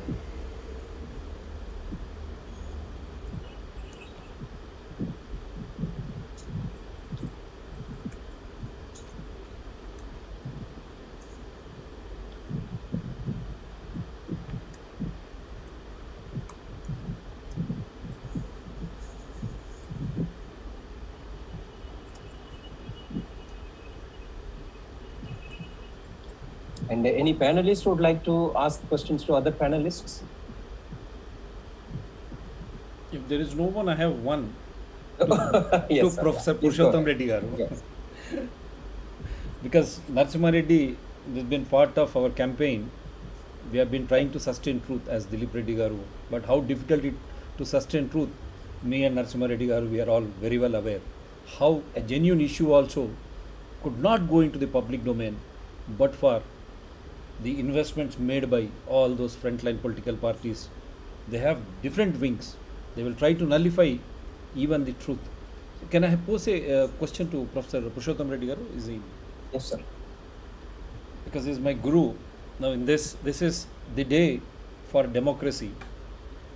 So what should we do, youngsters and people like us who are into media, even in spite of representing at various fora with all legal evidences legitimately, if the concerned governments or departments do not act?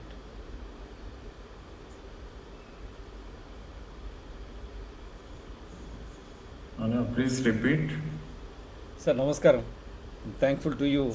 You have allowed me to telecast such a wonderful webinar. What should people like us and youngsters do when, in spite of representing with legal evidences very legitimately to either the government or the government concerned departments, whether it is central, state, or for that matter let me say, Election Commission of India, that is so crucial for the people participatory constitutional democracy? Yeah, it's a very important question. Actually, the citizens of India are in a dilemma. As we very often comment about what is our idea of India. I mean, what was the promise of the Constituent Assembly and where do we stand today? We have Dr. Balakrishnan Garu and Dr. Pushpa Kumar Garu. I request both of them to comment because sometimes we get a feeling that the idea of India or the vision of India, which was the aspiration of the people of India at the time of making of the Constitution, that vision is becoming increasingly blurred. And we notice, of course, we already experienced emergency during Mrs. Indira Gandhi time, and now there is definitely something like an emergency happening in every state. You know, democracy is the very antithesis of dynasty. But what are we witnessing in our states today? Every state is in the grip of maybe 2 or 3 dynasties. And the power shifts only between the dynasties, and where are the people? So sometimes we get a feeling that this is okay, fine, we have a constitutional democracy, we have naam ke vaste elections are there, election commission which is supposed to be autonomous, it refuses to discharge its duties. And particularly in Telangana, the election commission works as to His Majesty's loyal. Sometimes it appears it is more loyal to the state government than to the people. Where do we stand? I request Professor Balakrishnan Garu because this is the dilemma, sir, in our state. And what is the election commission? An ordinary IAS officer becomes an election in charge of the election commission. He is not accountable to the constitution. He doesn't perform his duties. And, several things go wrong. One example I want to clarify. Political parties in India, they openly speak about caste and religion and, everything, including region and everything. And it is the duty of the election commission to rectify, to discipline the political parties. Why is the election commission a mute witness to the ongoing onslaught on democracy by all political parties, including national parties, manifesting in the second largest party, that is Congress.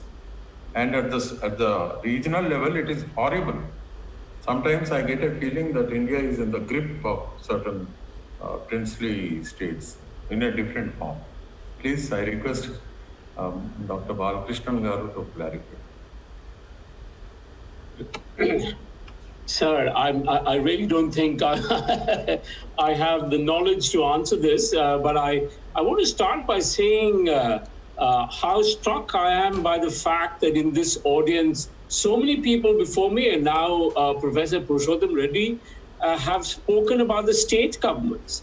It's rather fashionable to focus purely in what is happening in the center. And I think we certainly should be worried seriously about what is happening in the center. We've had a government for about 6 years, which have, neither given us, national security nor any kind of economic stability. But still, I would think that we need to worry deeply about what is happening at the level of the states. To say that has become slightly politically incorrect in progressive circles, because in Delhi, there is a certain kind of consensus that, the state governments seem to be the kind of, what can I say, paragon of virtue, while they're democratic, progressive, all the rest of it. But, we should focus purely on the central government. I don't take that view. I think the central government should be put seriously under scrutiny, but we ultimately live in the states. What is happening in the states is what matters to us. And I'm struck by what was said by the previous speakers. What is happening in the states is a travesty of democracy. That's completely correct. I mean, right. Now, having said that, I'm not sure I'm really in a position to answer. In the sense that I don't have the knowledge to talk about the election commission, etc., etc. though I just add a small point to that. I understand the Election Commission has no financial restraints also. As an economist, that's something which strikes me. So now you neither have financial restraints, nor are you accountable. This is a deadly combination. Anyway, I just want to go back to this very important point, and I want to stop, which was raised by Professor Purushottam Reddy, which is that of the Constituent Assembly. And I think that's extremely important to us, and we should be thinking about that very seriously. There are concerns about whether the Constituent Assembly was completely representative. Those are very serious questions, but I would say on balance, when you look at what they produced, it's extremely impressive. And what do they have in mind? I mean, I just want to talk about two people. I've already spoken about Nehru, and I've spoken about his view about political institutions, and our task in independent India was to create political institutions which allow people to lead fulfilling lives. Yeah, so that's very important. Now, if you think that it's a bit too abstract and general, let me say something which he said before that, which is probably the third or the fourth line of the much recorded speech on the midnight of August 1447. He said that independence is but the opportunity to create or build, I think is the word that he used, build a prosperous, democratic and progressive. Now, I don't want to put too much emphasis on the order in which he used those terms, but Nehru did use the term prosperous first. Now, does that mean that we just want a situation of affluence? Absolutely not. It just means that people have prosperity. The people are well off. They have the basics of life. And we need to worry about that and not constantly be worried about whether our thought is progressive in some sense, in the form of having Desh Bhakti, nationalism, secularism, all of which are absolutely important for India. Nobody would say no. But you can't really build a country purely on the basis of notions of progressive thought. You have to have a people who have capabilities. And Nehru, who certainly was, even in the Constituent Assembly was not representative. I think you needed to have a certain amount of property to be a member of the Constituent Assembly. There were very few women. There were very few people other than the uppermost caste, etc., etc. But the Constituent Assembly, you may say, was not very representative. But Nehru certainly at that time had was speaking on behalf of the people of India. I can't think of any other politician at that time who really had the credibility to do so. And this somehow has gone out of the window today in debates about democracy.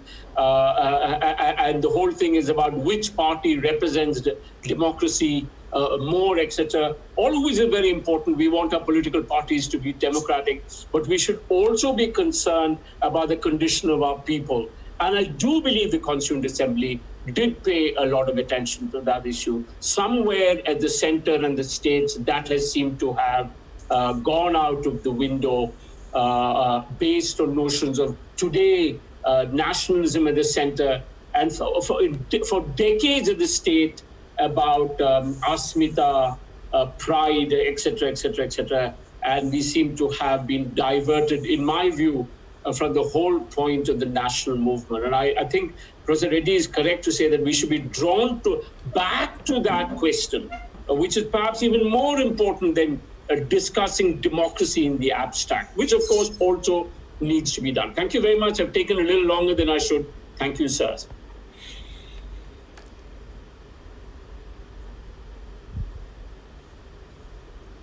Sir, I think your question about election commission. It's not only election commission. As I mentioned, there is a fusion of private and public. So even in elections, now we see a lot of private players at the back.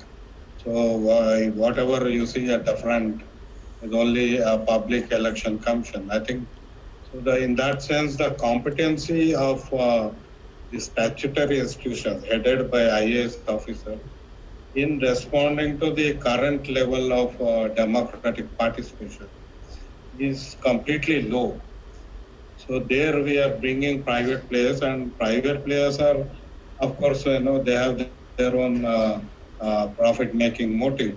So yeah, that's how the data last election, I think the personal data coming from welfare schemes have been used by all the ruling parties to influence the voters. So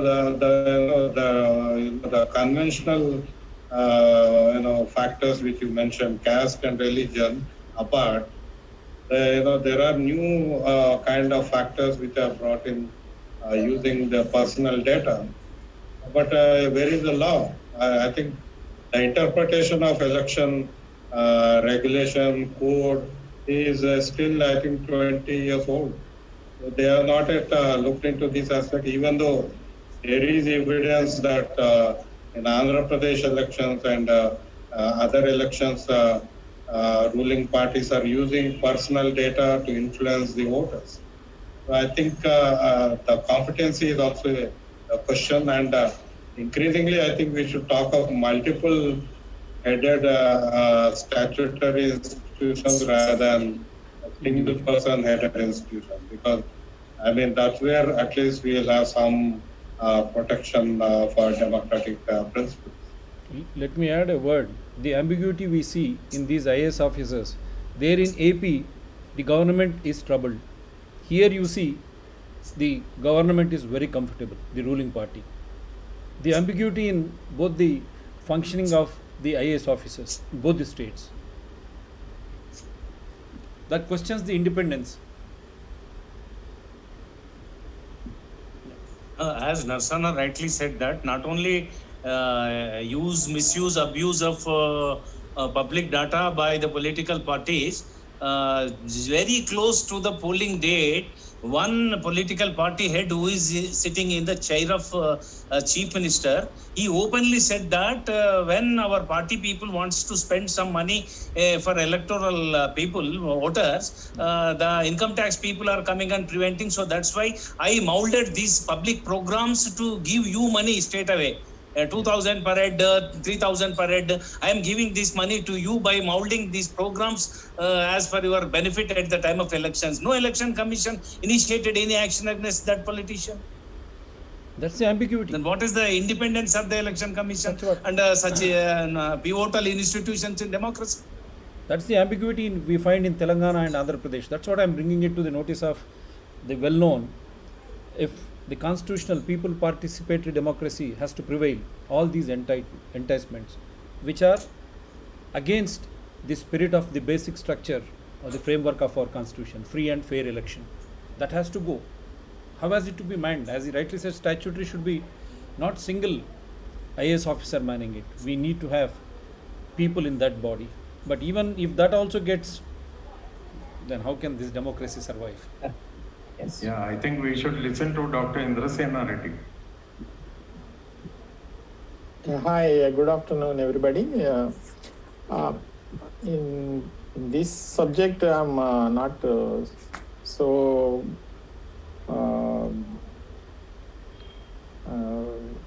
perfect to say anything in front of you all, big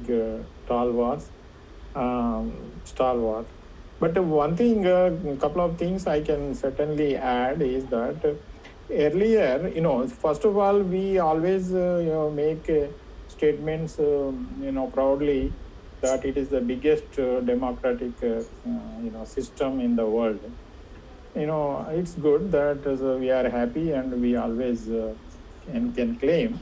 But only one problem used to have is the dynastic way of ruling. But somehow, because of that patience which we practiced under the leadership of Britishers, that we are continuing, rather opposing the dynasty.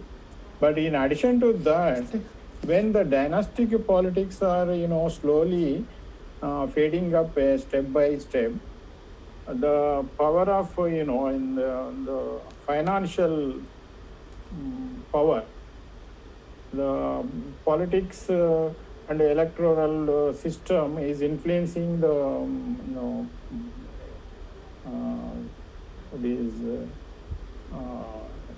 financial support.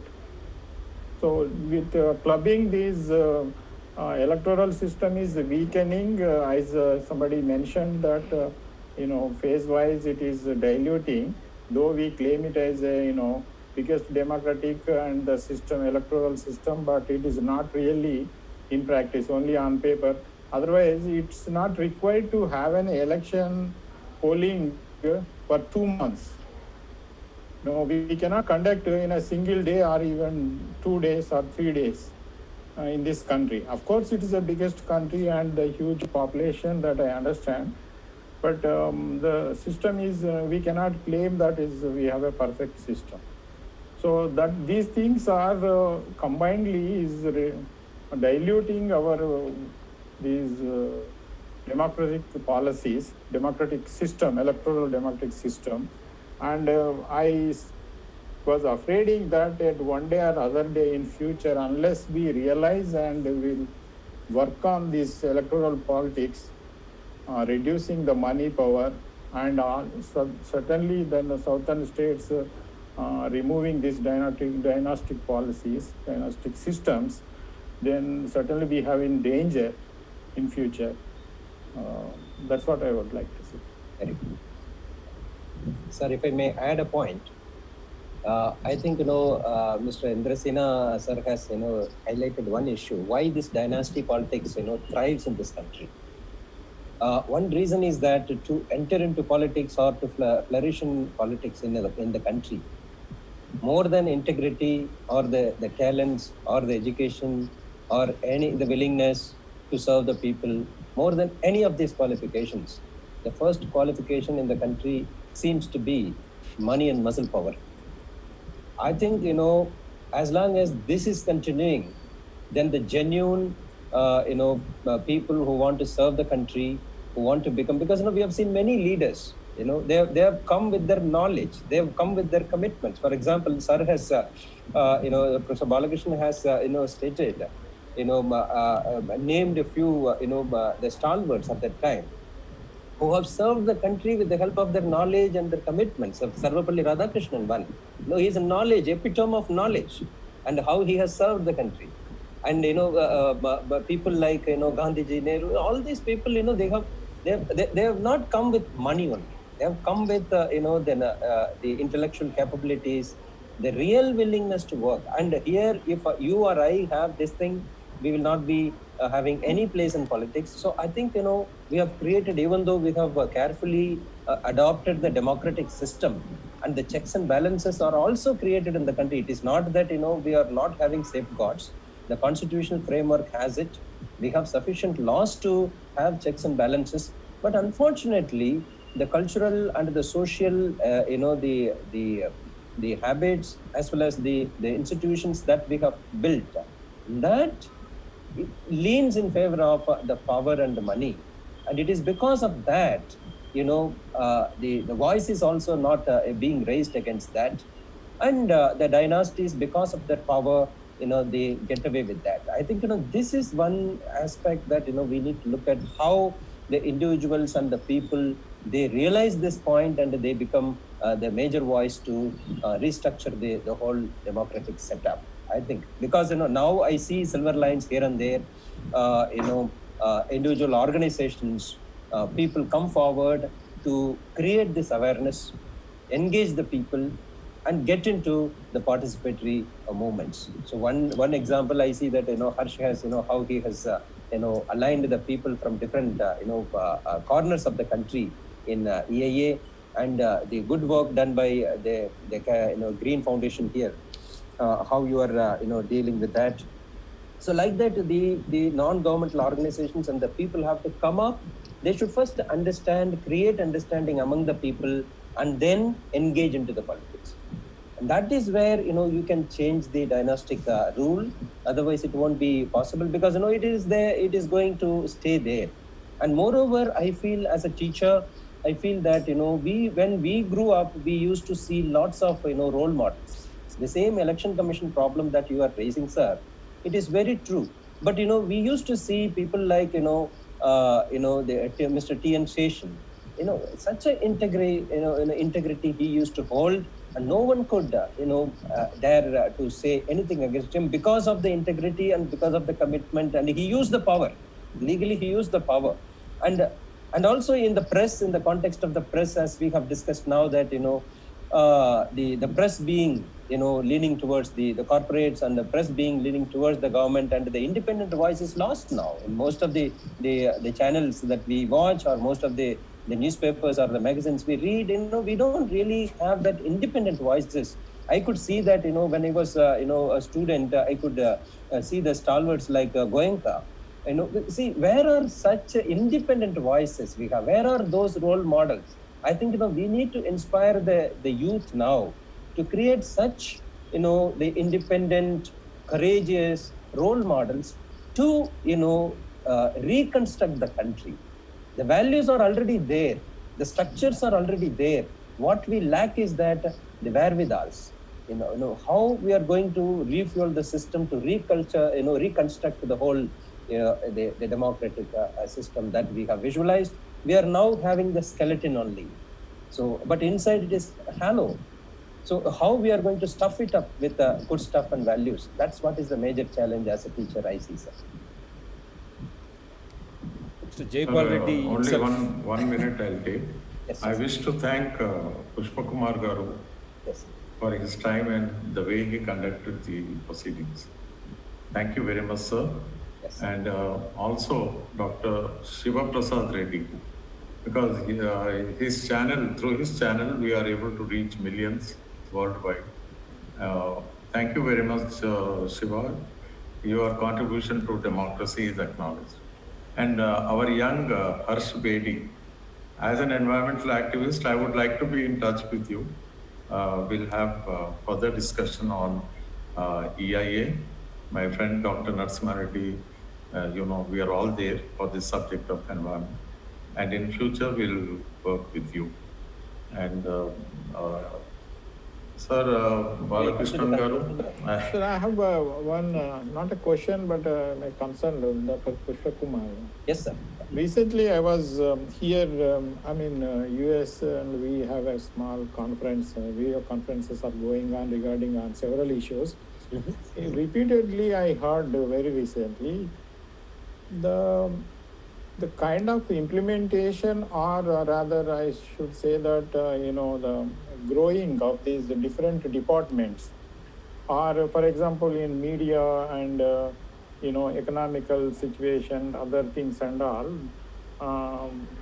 the increasing their capabilities, but the judicial system is not coming up either in R&D or the bringing up the new laws, or destroying the old and useless laws. And like any other department, any other arms of the democracy or arms of the system of any country, for example, the judiciary is not coming up. That's what their comment or their discussion issue. Do you have anything to say on that, just briefly? You mean to say that, if I understand the question correctly, sir, I think that the judiciary is not coming up to the expectations, and it is not contributing towards rather, I can use this raw word is upgrading. I should say that. There are several other arms of the system is upgrading in a different ways. Yes. The new things like social media and electronic and these IT, and these are coming up. But the judiciary is not taking the help of these other arms, or upgrading itself. Yes, sir. Yeah. So I will, give my view on that, definitely. Actually, judiciary, is one of the pillars of this democracy in the governance setup, and we have very high hopes on that. It has been doing, whatever it has to fulfill those obligations. It has been doing so. So judiciary as an institution, it has really lived up to the expectations, and it has been providing very trend-setting judgments in several cases. But as an institution, critically, if you look at, is it really evolving? Is it really becoming, the torchbearer of the whole governance system that upholds the people's rights and duties, and also promotes the national development? And there, I think, it lacks some systemic failures. The systemic failures, one of the things is that the appointment of judges in the judiciary itself is flawed by several systems, and where it is very much resistant to adopt any new mechanisms. It wants to, have its own say in the appointments, and that is where we see that, sometimes, undesirable things happening. We are not able to, and the right people who have to be on the judiciary are also not able to get into. So the system is so very much, within very few hands. So that is one aspect that it is bothering the legal community, everyone, and how to reform the judicial appointments. That's one thing, sir. Secondly, there are lots of, I should not say this, but we don't have concrete evidences to prove such things. But most often there has been an accusation that the influence of the government penetrating into the judicial system and getting into the pronouncements. So that and also influence of the corporates and other vested interests. And I think it becomes very much disturbing. We also see some messages here and there coming up that this really erodes the confidence and the values of the judicial system. I think this thing has to be eradicated from the whole scenario, wherein there should be a clean judiciary where it upholds the rule of law. Rule of law is the basic root of the democracy. So that has to be upheld. So these are some criticisms. I think the judiciary itself is worried. Many judges are coming out openly and telling, but it is struggling to overcome. Number one. Number two, I think technologically it is improving now. Your case, like other medias, other areas are improving. Why the judiciary is not improving? But on that count, I see that judiciary is really improving well. They are now opening the e-courts, e-filing, e-arguments. So wherein, earlier it was not happening, but, with the, before the COVID era also, there were, examples in Delhi High Court and other high courts and the Supreme Courts, they slowly opened up for the electronic, the argument, the usage of, the e-facilities. Now, after the pandemic happened, I think the court is transforming itself. So the e-filing, e-arguments are, now it has become norm of the day. So I think this is going to improve a lot in the judicial system. But there, I think they have to have some kind of checks and balances and some kind of a quality control where, wherever the cases where they have to interact with the people, interact with the evidences, interact with the plaintiff and the defendant or the accused, and that possibility should not be ignored, should not be taken away. And that possibility, because it is completely, you cannot do justice through electronic means.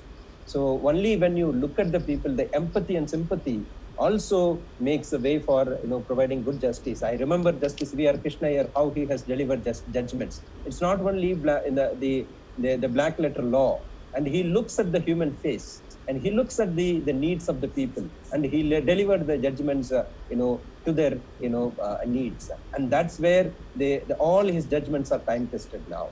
So I think, this possibility should not be ruled out. So in that case, technology is really taking strides in the judicial process. That is improving, but there are lots of improvements, as you have highlighted, should happen. We all should, work for that, sir. Shall I add one thing, sir? Please. You mentioned about open courts, wherein you can have the measure of one's feelings. And let me quote B.V. Acharya Garu. I'm lucky to host him the other day on limitations of Parliament to amend.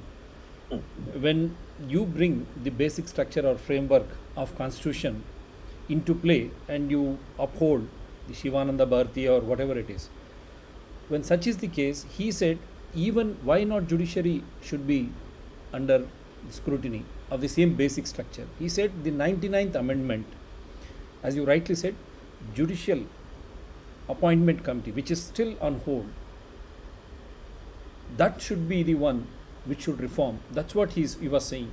Once this 99th Amendment is approved by the Supreme Court, who has to approve again? The Supreme Court. So they should not be moving away from the same basic structure through which they could uphold Shivananda Bharati's case, and which has become the main yardstick for at least the functional democracy in India. And if they have to rise above that 99th amendment, that has to come into place. Otherwise, as you rightly said, the same thing, only 2 or 3 in a quorum, they will be appointing high court judges, and the same will sit and they will appoint themselves again. This is what, yeah. Thank you, sir. Yeah, you meant the Keshavananda Bharati case. Yes, sorry, Keshavananda Bharati case. Thank you. Yes. That's why I was quoting B.V. Acharya Garu. Right. Very good. Yes. So in that case, the Supreme Court has given, very, human service to the country, by delivering very good judgments. Yeah. Even recently, you have seen that several important judgments like 377 judgment, privacy case judgment, the contribution is coming up so well. The jurisprudence is being developed so well by the judiciary. There is no doubt about it. But the systemic issues also we should look at. That's Okay. what JC. The transparency should be there. Still, it is not under the RTI. So Judicial there are many Commission, things we need that's to what look at. 99th Amendment, Judicial Commission Appointment Committee, JCA. See, that's what he said. If that comes into play, he said all the things can be removed and it will function independently. Or else, as you rightly said, you have to kneel towards one or the other side. Yes. Thanks a lot. I think we are now coming to the end of the program. If any of the panel speakers, if you would like to add one sentence, last sentence, or one final takeaway from all of you, I'll be very happy to hear that. Then we will go to the concluding part. Thank you very much, sir. Yes, sir.